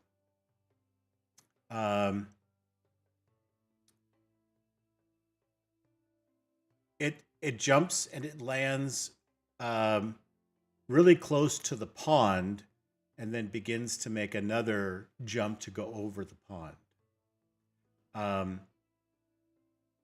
It lands on the other side of the pond and stares at you with unfathomable intent as the world blooms all around it for you. What do you do? It makes eye contact.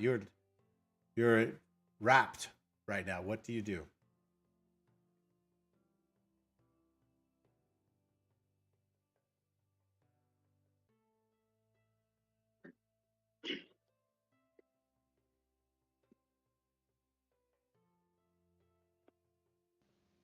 Talking to Maya. Yes, Maya. Oh, I'm sorry. I didn't realize the spotlight was on me. Nope. Yep, sorry. She would like to try to...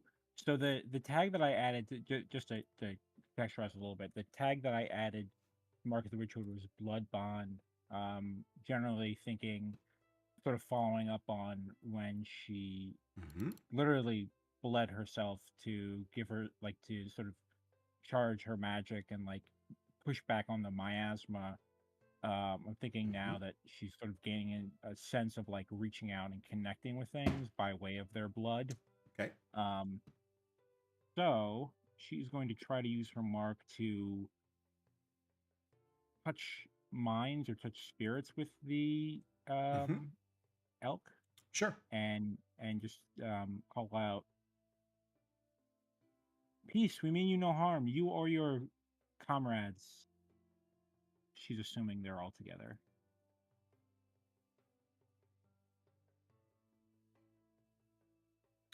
Okay. So, yeah. I'm going to add.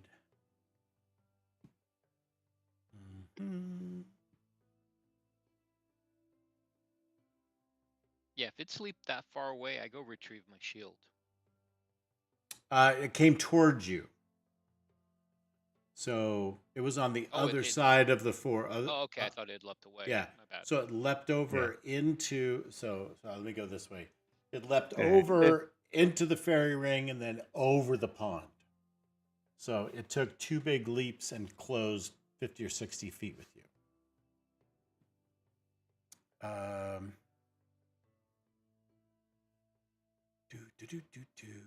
All right. So you.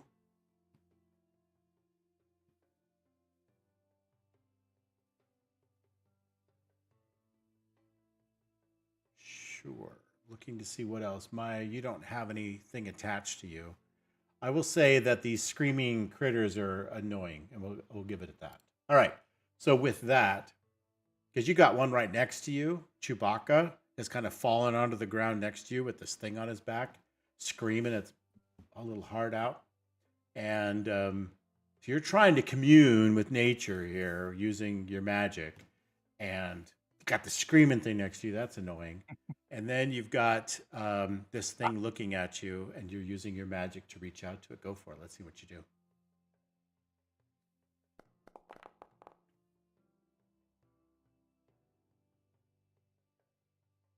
Oh, okay.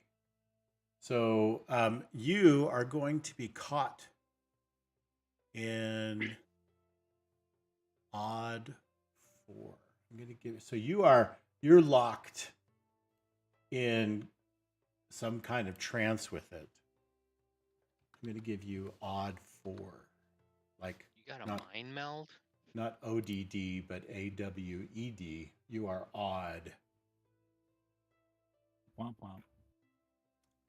All right. With that, Chewbacca, you have this thing still on your back.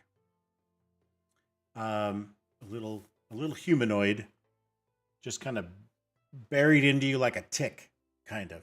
It's not causing you harm, but it's definitely kind of magically merged into you a little bit, and it's just weighing you down. You feel it getting heavier. What do you do? Yeah.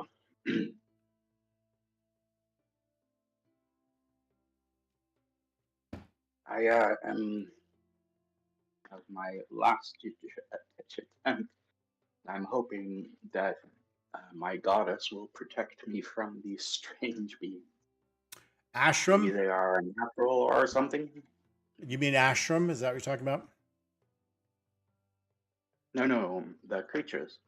No, I mean, melted. you said goddess, right? I just Yes. wanted to establish that early on we made him male, so he would be a god. I just want to make sure that you weren't referring to a different deity. Okay.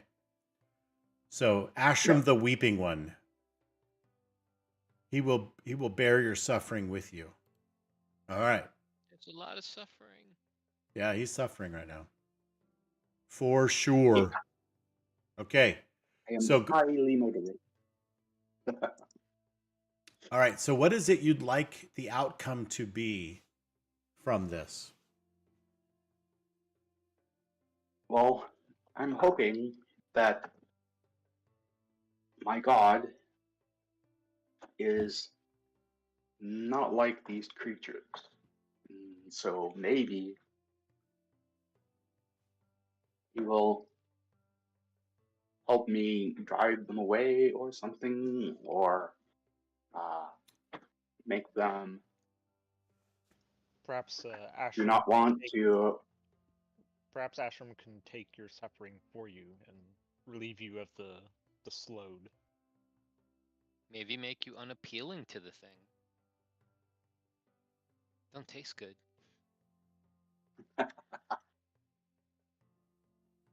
Too I salty. mean, are they eating me?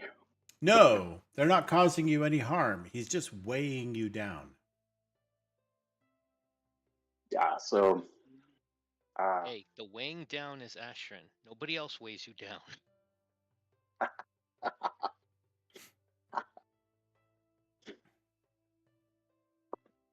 I was kind of like thinking maybe like a turn fairy or something, turn whatever creature this is.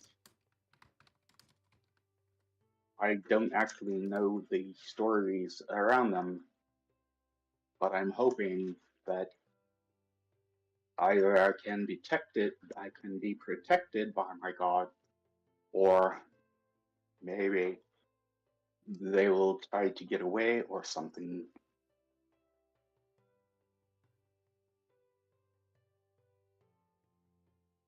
Okay, Along that vein. sure. All right.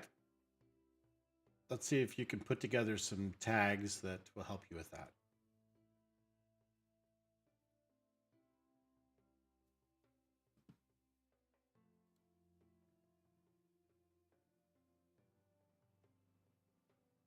So I see Maya is locked in a staring competition with this elk thing, for lack of a better understanding. They're just staring at each other. I kind of imagine, yeah, and you see the mark of the witchwood on her arm, which kind of wraps around her arm, and you see it glowing, and she maybe she's holding her hand out to it, like trying to reach out, metaphorically, but with her mind, but using her hand as kind of a focus for that. And the elk is standing there, and its eyes are just looking back with some kind of intent. You don't want to look at it too long, or you may join Maya in that trance. No, I'm actually more interested in Ashran. What is Ashran doing? Ashrin. She's in a one-sided staring contest with this thing. Purely The from magic users are just super interested in this guy. yeah. It's And not she looking sees, at you, but you're looking at it. Gotcha. and she sees the magic glowing of the mark of the witchwood and stuff. So she is 100% focused on there is magic happening here, and she needs to record this and understand it. She Okay. might be able to replicate it eventually. Adding to the sketch, she starts drawing a stick figure of Maya with her hand out and little You hear me glowing She's a screaming, better symbols. artist than that. Ashran, So, we oh, need okay. help. Okay. Ashran, help. All right. First, Chewbacca. Chewbacca, you need to make your action roll. Your outcome that you're looking for is what? Let's I'm just define where this could end. to try and drive it away or protect myself from it. I guess drive it away. Okay. Yeah. So you're going to try to have your god intervene to remove it from you. Okay, got it. Yes. You are burned. Well. Oh yeah. And you are annoyed. So it is That's annoying. a lot of suffering. And it Maybe those are has bonuses. ancient magic that's working against you as well. All right. I'm cool with that. Go for it.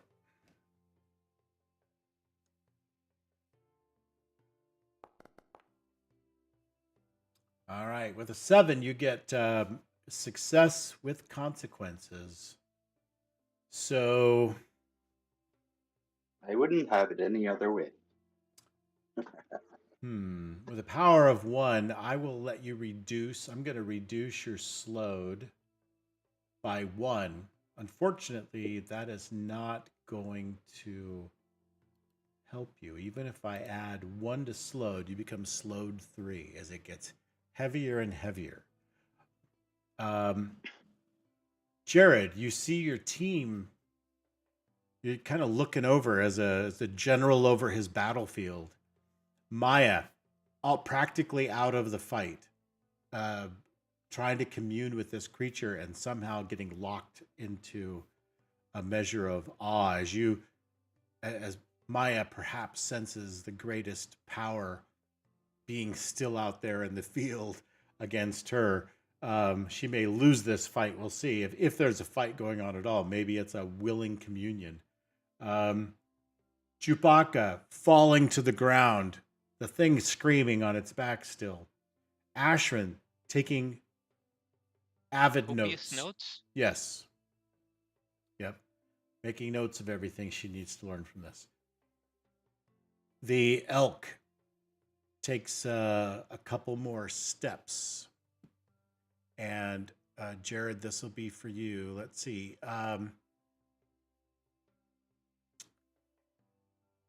It seems to be giving a kind of an unspoken warning. What do you do?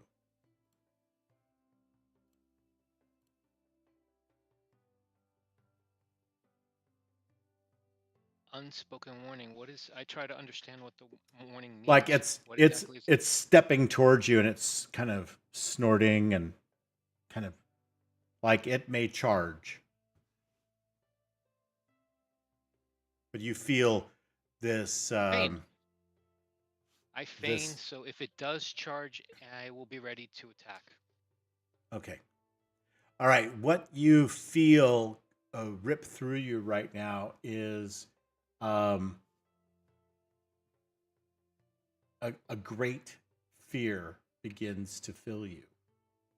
I'm going to give you frightened.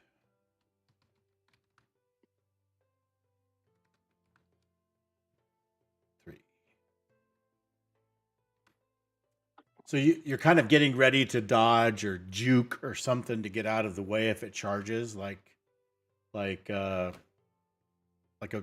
like you would a charging bull Like if you were a Matador. matador. Yeah, Yes. exactly what I was thinking. Yes, exactly. I have my sword and my dagger out because I don't have my shield, so I have my other hand free.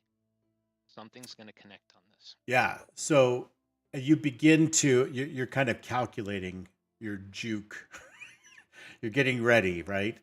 And you now see that these antlers are like 6 feet wide, and as it snorts at you or towards you guys, it makes its stomps on the ground.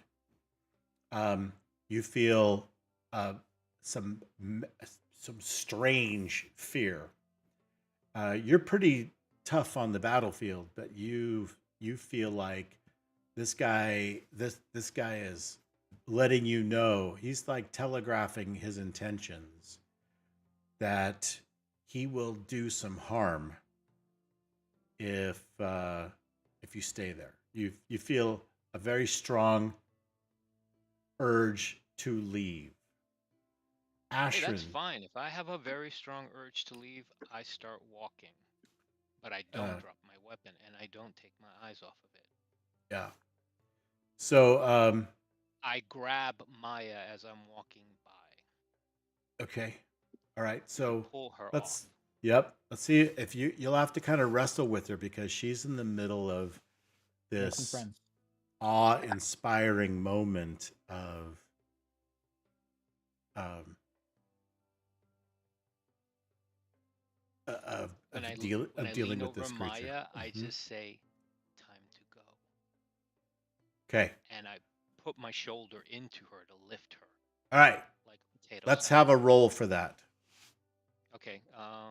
Let's see. Okay. That. And that's not gonna be it. So this is a different kind of action, so okay, I'll take that. I can't pick the watch each other's backs. Why is that red? Oh, we Shouldn't burned be. it?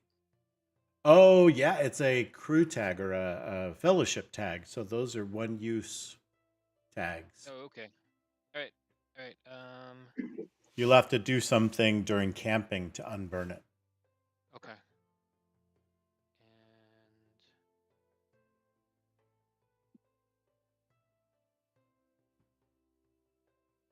So think of Sure, those I as think like this is- one use per day, right? In D&D. Yep. Okay. Don't knock off what you think that's. Holy crap! Oh, you want me to edit you? I think you're in the middle of a kind of a fearful response. It's supernatural, so Well, it's that's not why I'm like the saying I'm fear of the trying to battlefield. Yeah, muster courage yeah. in the face of fear. I would I've seen say. some scary things. All right, I'll tell you. I'll let you keep that, but not born yesterday because you've never felt anything like that before. Forged in war. Maybe like in the nature of your retreat, you're trying to do a strategic Save retreat instead of comrades. just being what I've routed. done. Yeah.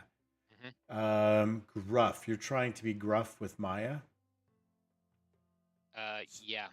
You're kind of Right growling. now, I'm going against people who aren't wanting to willingly go, which is part of the intimidating scowl. Okay. Um,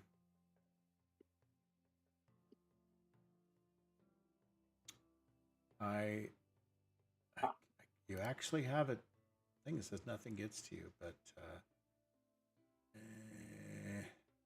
okay. So now hold on, don't roll yet.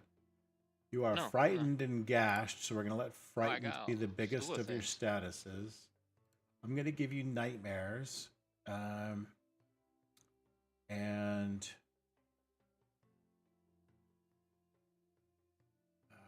let's see if there's something else.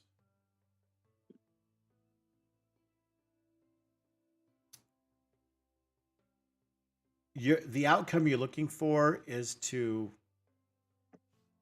retreat with Maya. Yeah, I'm literally trying to break this connection that she has and just pull her Okay. out so I can keep going and then grab Ashrin and then see if I can pull the rest of the team out. Okay, so I'm going to replace your frightened with Maya's awed, right? Because she is going to be difficult for you. Like she'll kind of buck against you trying to remove her. Okay, I think let's see how that goes. All right, approve. Go. Roll it.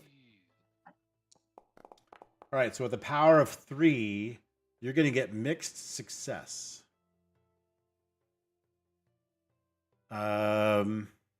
Okay. So what I'm going to do is I am going to add another odd 4 to Maya. And that, oh, we need to change it. Sorry.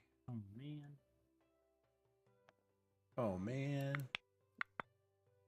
Oh, I can't edit that, can I?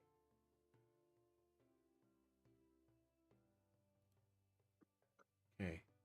I meant to change the name to Awaken. Okay, so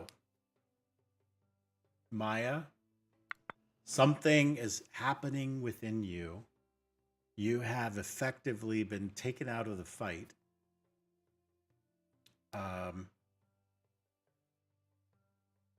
But you begin to feel this connection with nature. You kind of go into a bit of a trance. And you stop fighting because now you've kind of transcended your physical body for a moment. And so, Jared, as you pick her up, she fights with you at first, like you're pulling against some magnetic force between her and this spirit creature.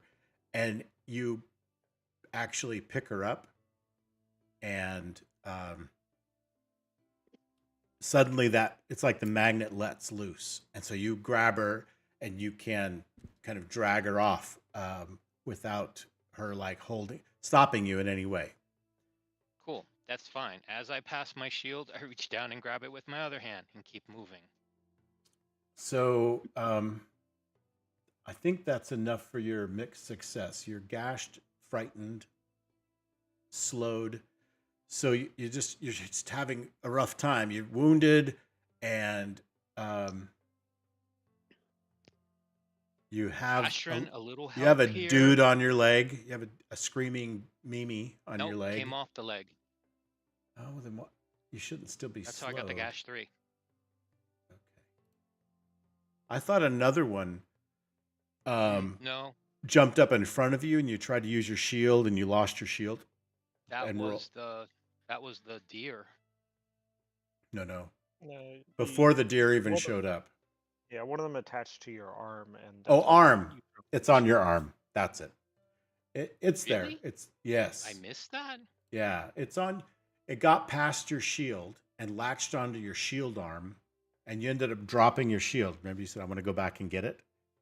And that's when the thing I came thought out that of the was the forest. thing with the. I thought that thing was the reindeer that hit me No, coming in low. no, sorry, no. That was the little guy that popped up. You were trying to leave, and run back out of the ring. As you And- were running out of the ring, a little guy popped up at the same time as the deer popped up on the other side of the. Oh, okay. Right. Because I thought it was the deer. I didn't realize it was Right. the guy. Yeah, No, those Oh. were just happening at the same time. yeah. So you have this My thing bad. attached to your arm, a little humanoid, and it's very heavy. So you're dragging your arm down by your side. It's super heavy, like supernaturally heavy, and you're dragging Maya with your other arm, and you're getting. And I got my shield, and I'm just Ashran, wake up! But we People might can not die. have another chance. You might not have another chance if it kills you. Fine. She'll roll her eyes, put away her notebook, and she'll run after Jared and pick up his shield for him. Okay. Yeah, you dropped your shield, right? But Ashton will grab it and pick it up. Chewbacca, there is this forest spirit, stands back up, towering, probably 8 feet tall, and large antlers, and it stands there, and you just see, you recognize just how muscular this thing is. It is definitely a powerful looking physically, but apparently it's also rather powerful in just the way that it stands there, but powerful psychically, apparently, or magically.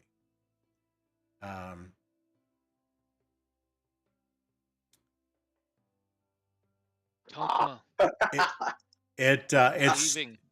it just picks up its right leg because it's standing, right? So now it's bipedal, basically. It picks up its right leg, and it just takes a kind of a step forward and stomps as it steps, and it snorts, and you can just see the steam coming out of its mouth or its nose.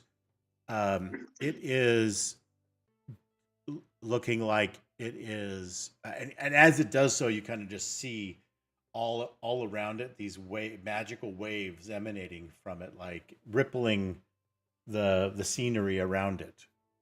It is perhaps going to be it's giving you this rather foreboding look. Potentially, you can feel the fear starting to boil up. What do you do? Can I actually stand up? Good question. You are slowed, so you may have to do both: stand up, fall over, stand up again, fall over again. If you want to leave, you can do that. but you'll be doing it very slowly with this thing attached to you.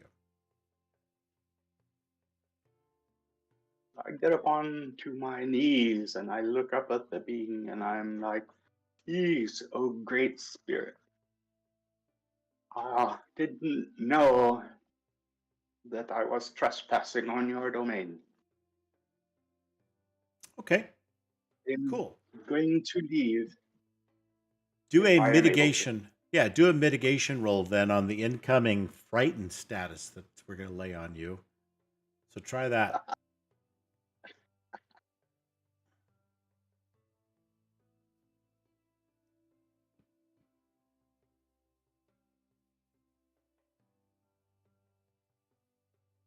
Yeah.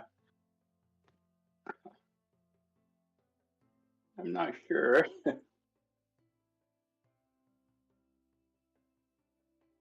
which of these will actually make sense, but Hmm.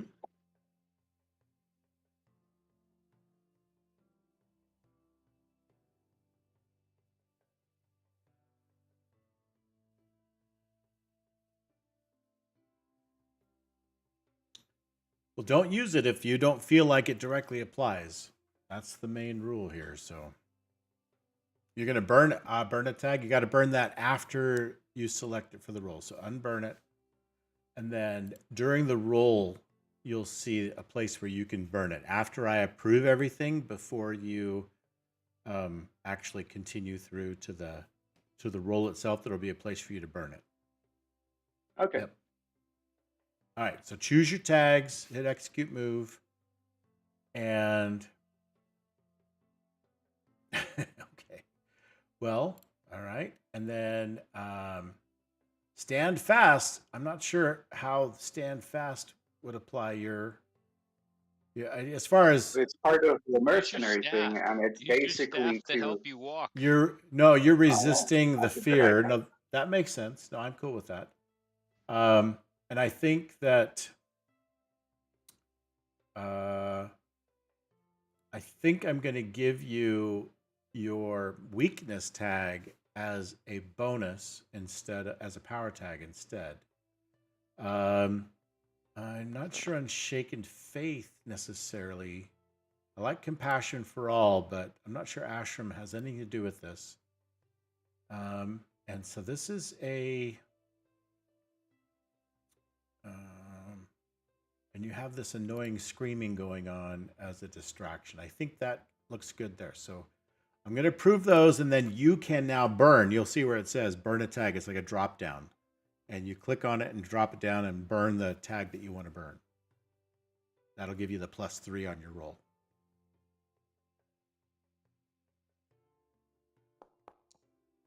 Oops.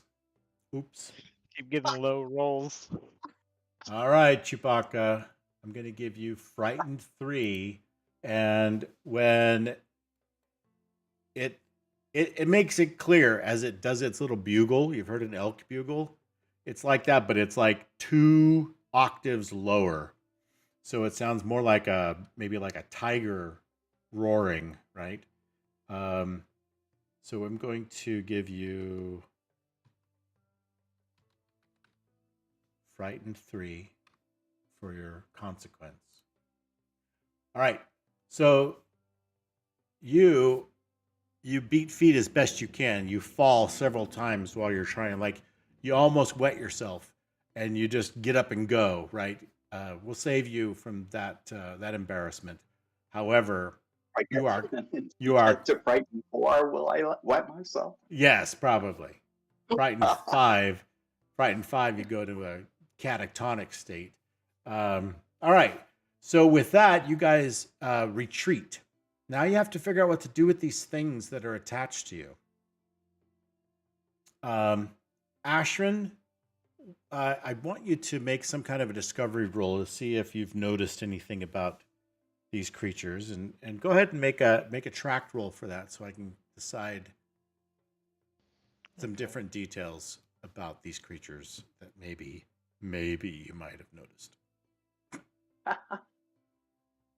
Because you pretty much took a sideline here and studied. Just studied everything. Yeah. Yeah, there's going to be a long lecture on that one. I have a sneaking suspicion you're going to have a hard time recovering that burn tag in your fellowship.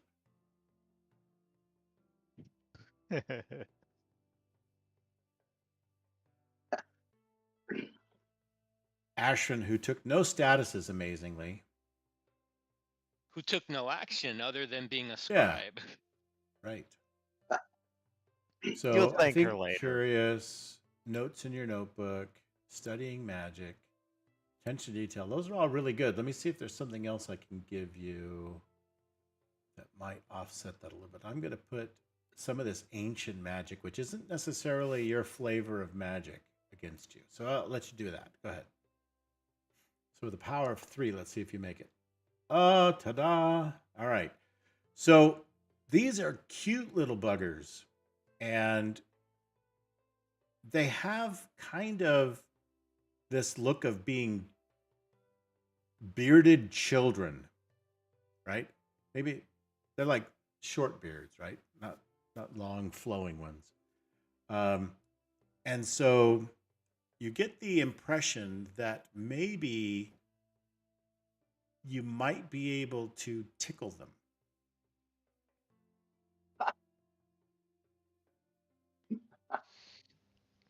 Yes, she remembers that lesson well in her training. To tickle One of the best things? ways. Yeah, one of the best ways to break the concentration of a astromancer is to tickle them. There you go. Yep. So, yeah, she's gonna try to help out Chupacabra, Chewbacca, Chupacabra. Chupa Chupa. And because he has 2 of them on him, one on his back and one on No, his that's leg. just the one. The one on his back No, kind just of the one. got Okay. even heavier. The first one we Okay. unpinned and ran away. So Oh, that's right. Yeah. Yeah. So the one on his back, she's gonna see if it reacts to that at all.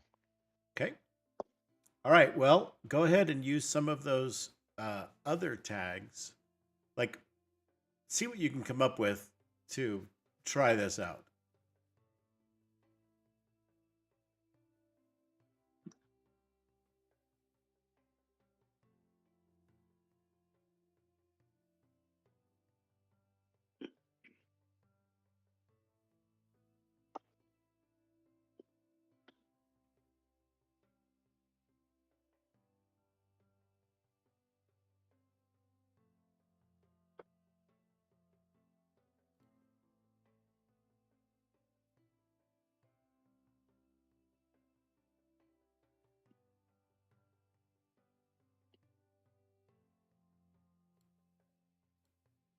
Okay. And let's add a gullible in there just because you really think this might work. She does. Ah. So with a power of 2, you reduced. It's like trying to hold on, but as you're tickling it, it starts laughing instead of screaming and giggling, and it's flinching and it lets go a little bit. So we're going to take Chewbacca slowed down by 2. oh wow.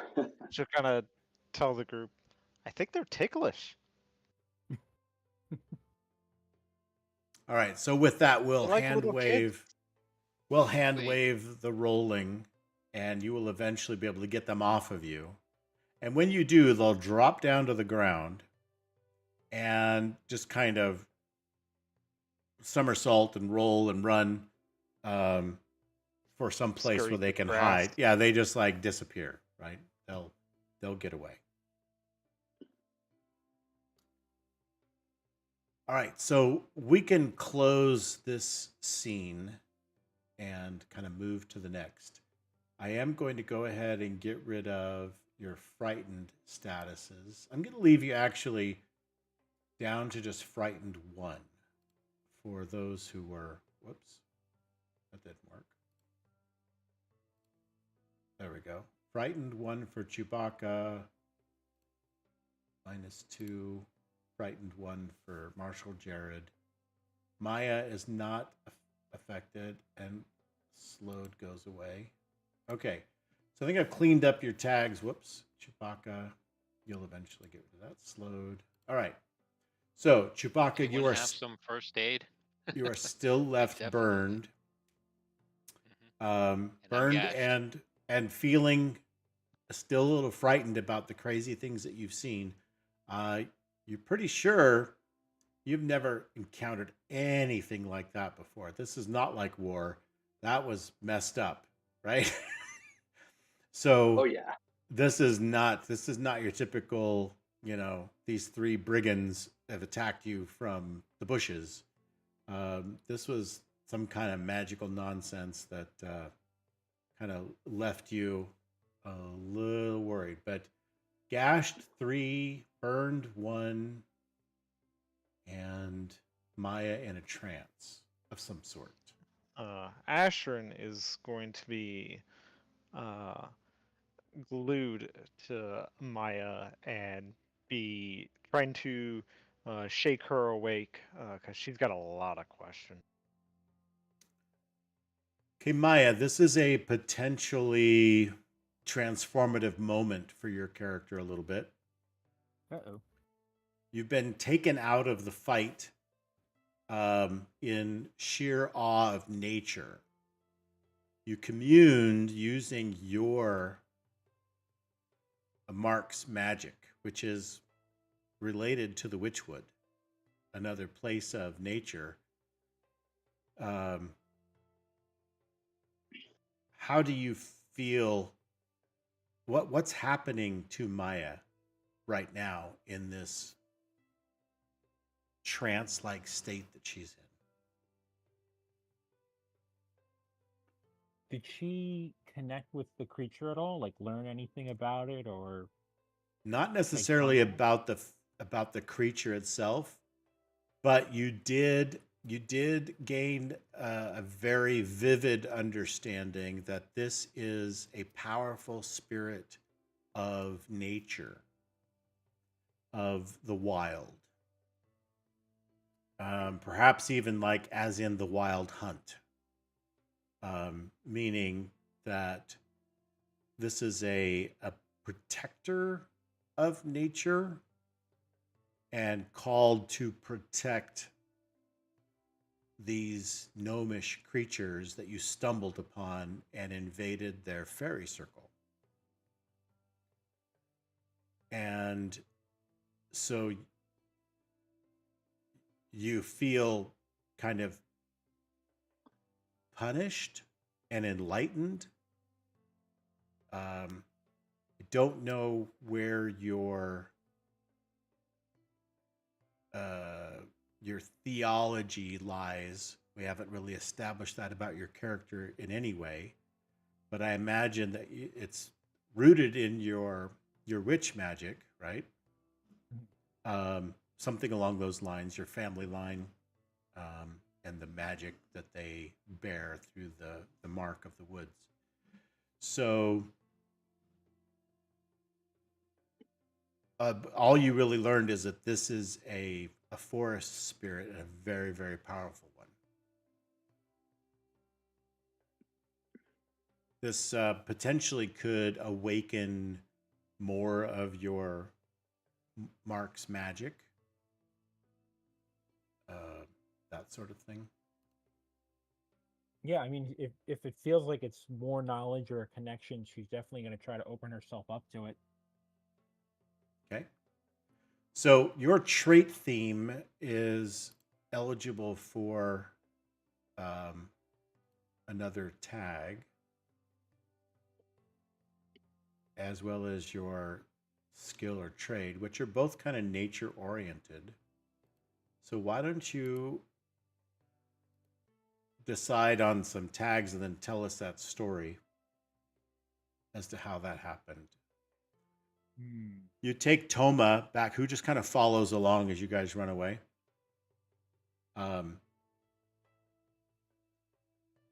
Toma will engage Jared and the rest in a conversation while you are in a trance. So we'll give you a couple minutes to do that while Toma opens up a conversation.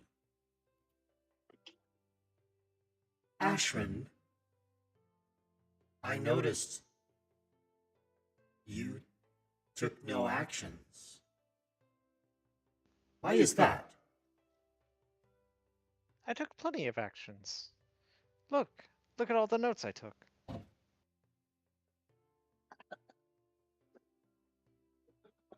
And yet, others were wounded. Sometimes making discoveries can be dangerous, yes. Indeed. Jared, why did you flee? It wasn't so much a flee as a tactical withdrawal. It sent Bravely me a ran away. message. It I sent me a see. message, and the message was, leave now or we were all gonna die. So I didn't Context flee, is I was important. told to leave or die. I chose to save my comrades and take action. Again, context is important. Indeed. What was it about those creatures that you felt put you in grave danger?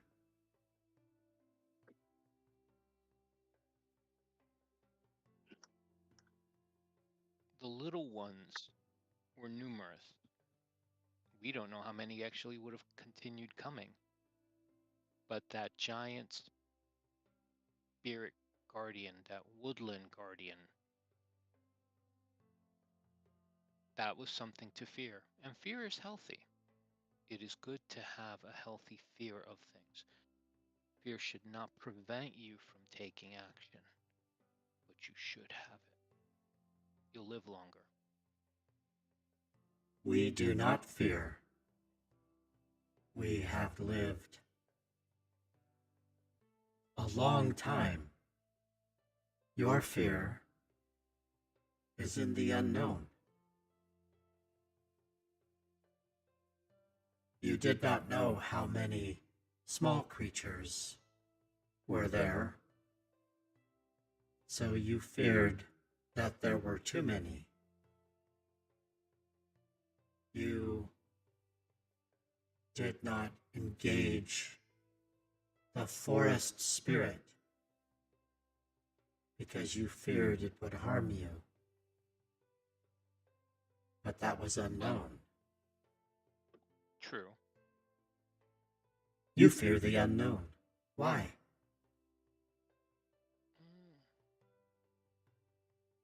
I think that's part of human nature, to a degree.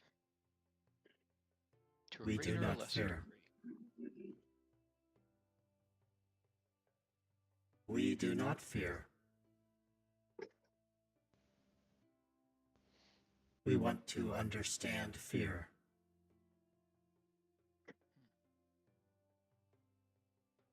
What is it? Perhaps in time. The world is vast. We don't know everything. I didn't know the spirit creature was here. Is fear the opposite of trust? No.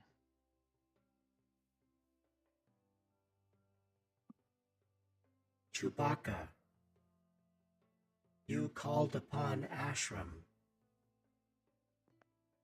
but he did not hear you, or he did not come. That is possible. But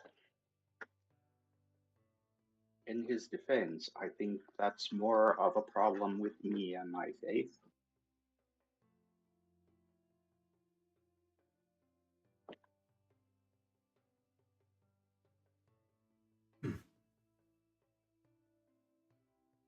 Why do you rely on other beings?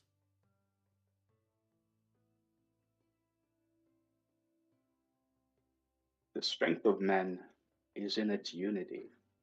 One-on-one, we could be destroyed by a wolf. But together, we are strong enough to defeat the wolf. That is the best part of men.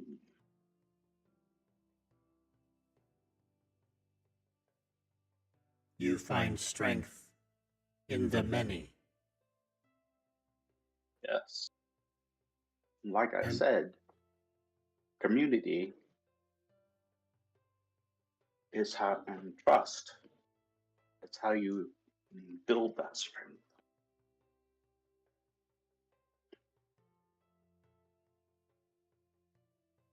So, alone you are weak.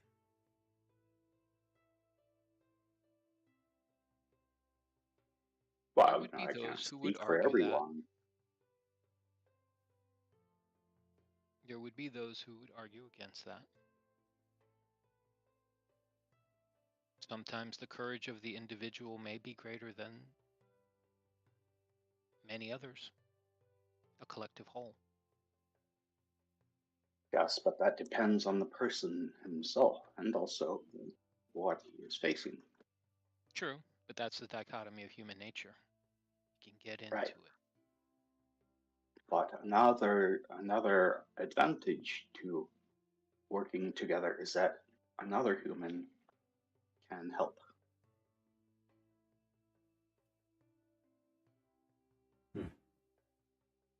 Someone who is better able to succeed in that situation.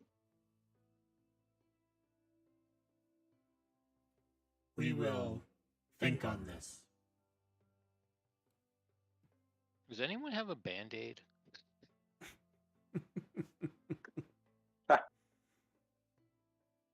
Maya has a first aid kit. Oh, if That's she's too- awake. All right, Maya, what did So you come up with?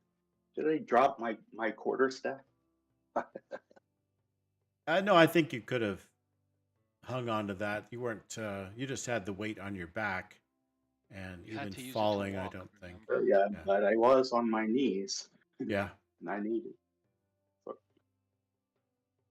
yeah. I think you probably ran with it. That's fine. Yep. okay. All right. So, Maya, did you pick any new tags? I did. So for Hinterland Tracker, I went with who assists you in practicing your skill or trade. And I chose Fox Companion because that's I'm just going straight from the theme book in the Mhm. in the rules.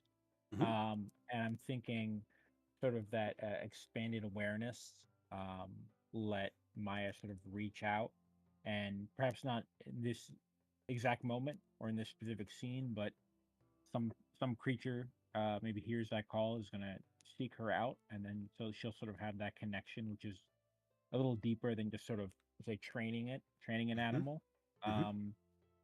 And then for Mark or the Witchwood, went with how is this trait helping you keep safe? And I went with staunch wounds. Specifically, what I'm thinking is sort of from like the moss on the creature, she can now sort of like replicate that, but like specifically when she's wounded and like use the moss to seal Mhm. off the wounds. Yep. Um, Again, using your mark to power it, seal it through. I got it. Yep. That sounds yeah. good. Okay. And then through that experience, the transformation, the insight that you received, I'm going to unburn both of your other tags as your eyes pop open or blink a few times, rather. They probably were already open. And they blink a few times. And I want you to on your mark of the Witchwood, I want you to Mhm. choose one more weakness Yes. for that theme as well. Okay.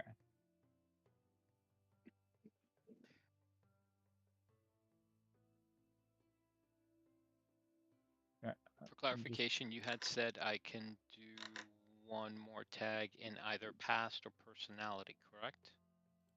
Yeah, so when you flip your card over, let me pull up your card real quick. When you flip your card over under past, if you turn it upside down there, you'll see that experience has 2 bubbles marked in, but down below it's the experience +1. That +1 means that you can get another tag. So when Okay, you and then I flip your wipe these out. Nope. That means that you actually have 5 experience points marked. Right? 3 and then 2 more. So when you hit 3, like if you were to get one more, it would mark experience +2 and then be wiped out, right? So you're going to keep Okay. that. You're only 1 experience away from cycling again. So you may choose a tag and then you'll keep your 2 where they are. So you could just go over to the other side and underneath Forged in War, there's a lightning bolt. You can click that. Right, And it I says, did. I picked Ruthless, so I don't have to look at cute little things that I can't kill.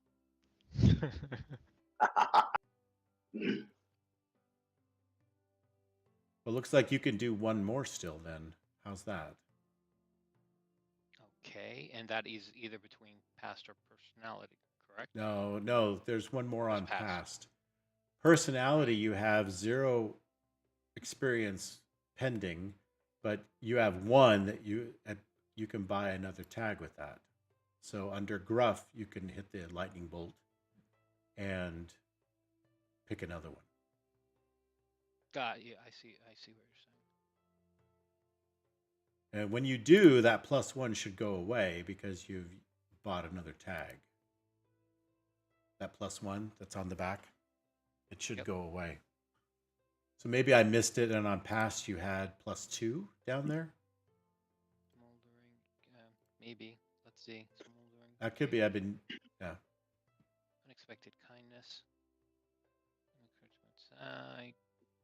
No, I'm very angry right now.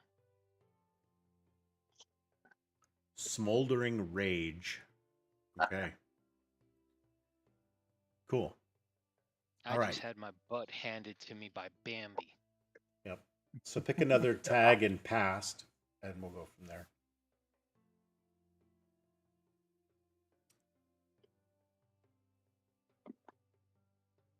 Okay, so I think it's now getting dark, so you will find, or starting to, like, that wasn't a couple of hours, but as you get far enough away, you feel like you've left the forest spirit behind and you are at a safe, maybe even safer distance. You can set camp and take your first evening, build a fire, get your bedrolls ready. And you've got yourself a place maybe you found between or up against a rock, maybe in a little indentation in a large rock or underneath it or such. You've set up a camp. And we can have our first camping. So the first thing we're going to do is expire story tags in your backpack that have expired. So some of you may not really have anything really that needs to be, like, you'll use your flint and steel to make it back. So this interesting. It says here, establish your campsite or place of stay. So before the fellowship can camp or sojourn, they must find the right place to do so. Depending on where they are, the narrator may attach to a campsite or a place of stay story tags and statuses that describe it, and then those become tags you can use during your sojourn, or I mean your camp. So we're gonna get rid of that. Did you say Maya has band-aids, first aid stuff? Can I take She care of has my a first gashes? aid kit.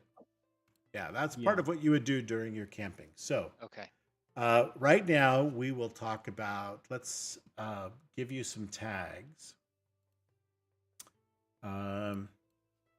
We'll call one cover from the night. Maybe there's a little cave that you found and you can be inside the cave. It's not a deep cave, so it's not like there's going to be something coming out of the darkness at you.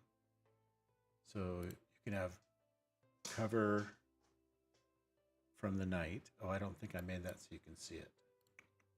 That's the problem. So let's get rid of that and show in the scene tag window. Cover of the night. Cover from the night. I wish I could spell that. It'd be even better. The nigget. Okay. So you can see that tag show up in the scene window. And because it's cold, it's chilly where you're at still. So you've managed to do something where you can build a fire that will warm the cave. It's not, again, not a very deep cave, maybe 10 feet in or so, but you can build a fire there and kind of all hunch around it. It's not freezing cold. You're kind of in a valley area, but it's enough. All right. And then what else sounds good for your campsite? Let's say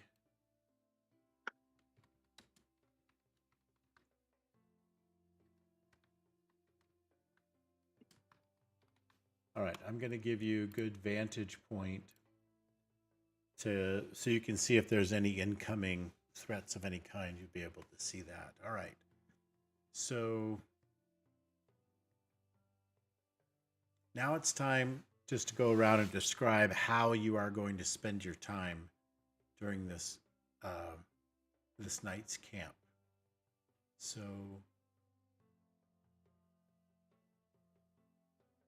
there are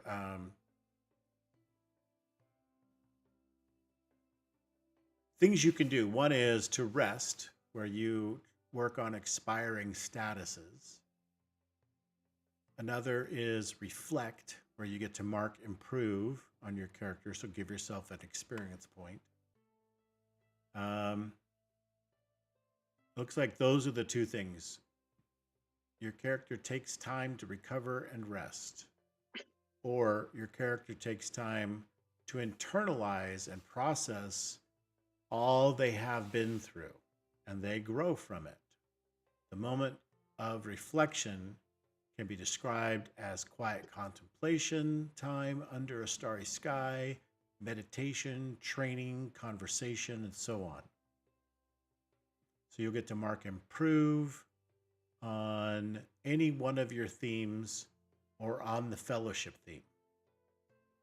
If you choose rest, then the narrator can expire some of your statuses and, if relevant, negative story tags, and restore power tags that would have naturally have recovered by this time after the rest, such as positive attitude. I guess if you had that, you could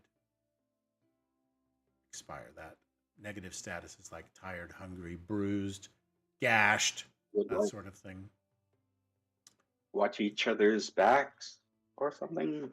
The narrator may rule that some of these statuses persist or are only partially recovered due to the shortness of the rest or the conditions. And then take a camp action. So if we just step through this, for your rest, we would expire some of your statuses. So awakened, I'm going to get rid of that altogether. I think you can talk it through maybe and talk about, I think kind of did that with Toma, but maybe there'll be more discussion where you can get rid of your frightened and burned, or your frightened and reduce your gashed, bandaging your wounds, Well, that sort Maya of thing. has a first aid kit, so I would be using that. For sure. Okay. So Would that get rid of all of it or some of it? gashed is 3 is pretty good. Let's have a roll if you want to get rid of more than 1 or 2. So let's have a roll to see if you can get rid of all 3. So in this case, you just want to gather your power for your roll and then roll. And if you can do a power of 3 on your roll, then you can relieve gashed all the way. If you get a power, I'll say a power of 2 or 3, because I can get rid of 1 gashed down to bandaged cuts, right? But if you get 2 power, you can remove that completely. So go ahead and put a roll together for that, Marshall. I would like the experience in mercenary fighter. So, what sort of thing would I be looking for? Yeah, so for mercenary fighter, you if you take 1 more experience in that, so you're just going to tell us how you learned, just because of your experience, how much you used that during this last couple of scenes, that you should gain experience. I can buy that. Okay, if so, flip your card over and click the plus sign next to experience, and you'll see it mark up, and then they'll all empty out, and you'll see experience +1 below that. Do you see what I'm I talking learned about? I learned that I am not immutable. Would this Absolutely be a quick mutable. outcome? A quick outcome for the roll? No, we want to track because we want to see if you can do 2 power, right? Okay.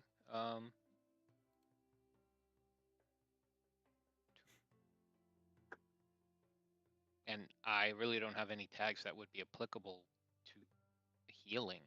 I think Forged in War might be a good general one. You could use that. Because those are like broad tags, those top ones. Can you what? You I don't want know to how use to- your staunch I don't know how wounds? to give. Well, I don't know how to give my first aid kit to. It's fine. I'll mark it. Okay. No, it's fine. Yep. Okay. I mean, I guess I would take those 2, Fortune War and First Aid Kit, and execute that. Okay. Roll it. All right. And first aid kit. Alrighty. All right, there you go. All right. So we're going to leave you with, I'm going to take 2 off of that because you only got, let's see, power 2, you succeed. So that's good. So we'll go ahead and let you get rid of gashed altogether. Okay. Sounds good. And so now, what will you do to alleviate your frightened status and expire that? Oh, I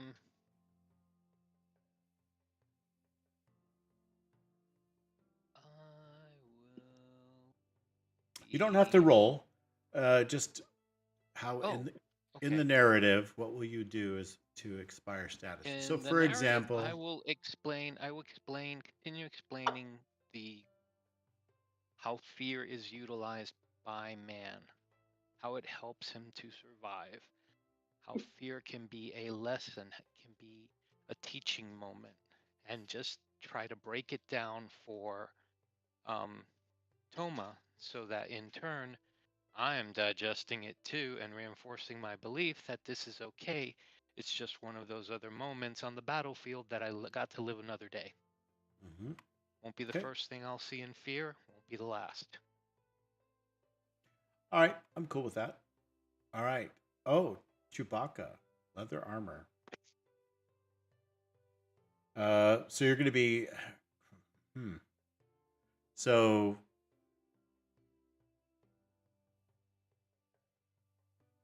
I'm trying to think of how on earth I'm going to justify. Okay, maybe you're wearing leather armor already, and now it just becomes important to the story. I can do that. Yeah. That's good. Okay. Cool.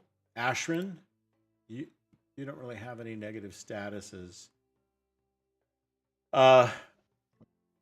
So negative tags, negative status, none of those. So what do you say? Can I take a camp action? Yeah, we're getting to that here in just a minute. So I was looking at expired statuses first. Now, marking an improve. Do you have an improve you want to mark for one of your themes? Well, she definitely exercised her curiosity. Okay. Session. All right. So, yeah. Sounds good. Go ahead and mark experience there. Improve. Chewbacca, you've already marked yours. Maya, you've done a bunch for you. Yeah, so the two there's the two improvements, then the forest spirits is the new weakness tag.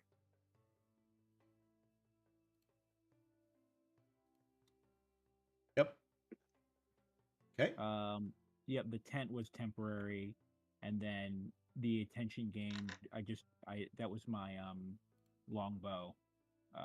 My reflection, I guess is what it's called, right? Whatever the camp action is for that attention. Yes, reflect. Yep. Okay. And also, when I added the It gave you weakness another tag, power tag. Yep. yeah, I don't know if there's a way I can backtrack on that. There is.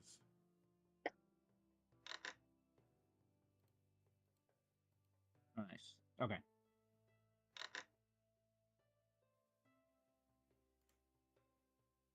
Okay. So cool. And then Jared, time for reflection on you. Did we do that with you yet? I don't think so. No, not yet. All right. So part of your reflection can give you Is after I finish reading Ashran the Riot Act? Let's see. What's that?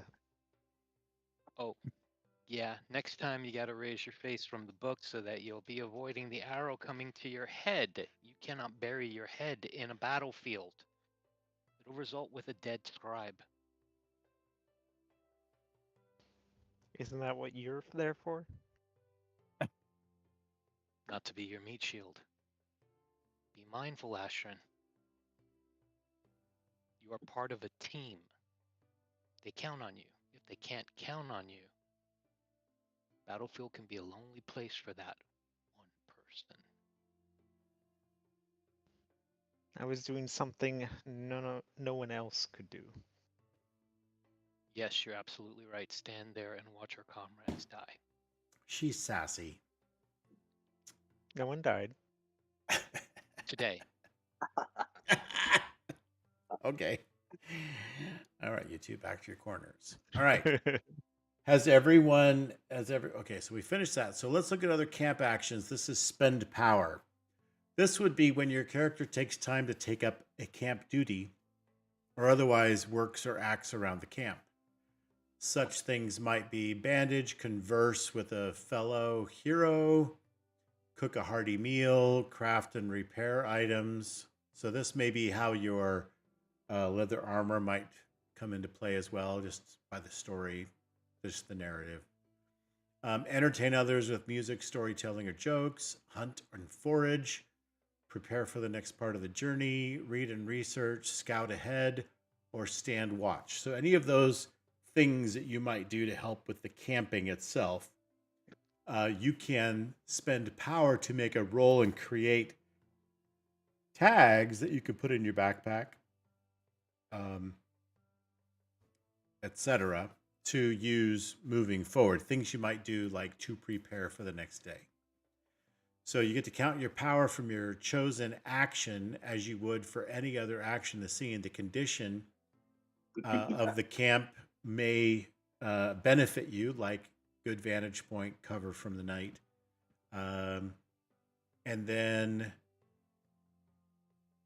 you either roll for the action and risk consequences, or if you have 1 power or more, you can just spend half your power rounding up without rolling.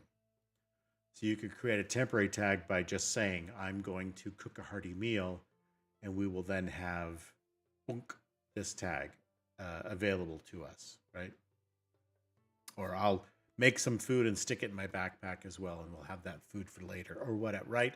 Something like that. So that's what they're implying here, is that you don't even have to roll to get a benefit. That just comes with camping. And then, here it goes. Fellowship quality time. You ready? Before you end the camping, take a look at your fellowship. What have they been through during the last part of their journey and during the camping time? How is the fellowship holding up on their quest? Is it time to mark abandon or milestone?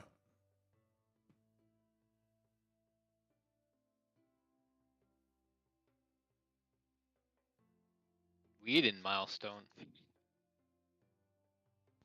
No, not yet. Yeah. But I don't think we're straying from our duty either. No, I just said, we wouldn't abandon, but we didn't definitely milestone. Yeah. Okay. All right. You know. At the end of the camping time, the story picks up again, the journey continues, and a new scene begins. So you've successfully gone through the camping. There's rest, reflect, take a camp action, and then fellowship quality time.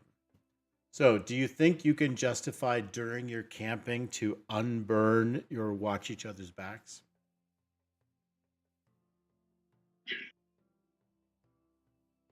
Have you worked it out with Ashrin in your back and forth, or shall we leave that one burned?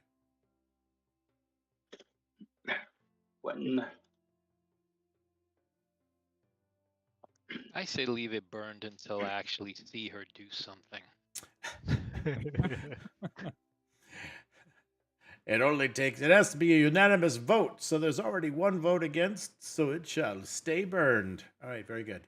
Well, then that is how we will wrap up for tonight, with finishing up our camp. And in the morning, you pack up, put out the fire, and head back out into the next segment of your journey. So thank you very much for playing tonight. It was good to see you all here. And I'm going to first tell Archivist to log off. All right. Very good. All right. So to our viewing audience, thanks for joining us tonight. We'll see you not next week and not the week after. So it'll be in 3 weeks.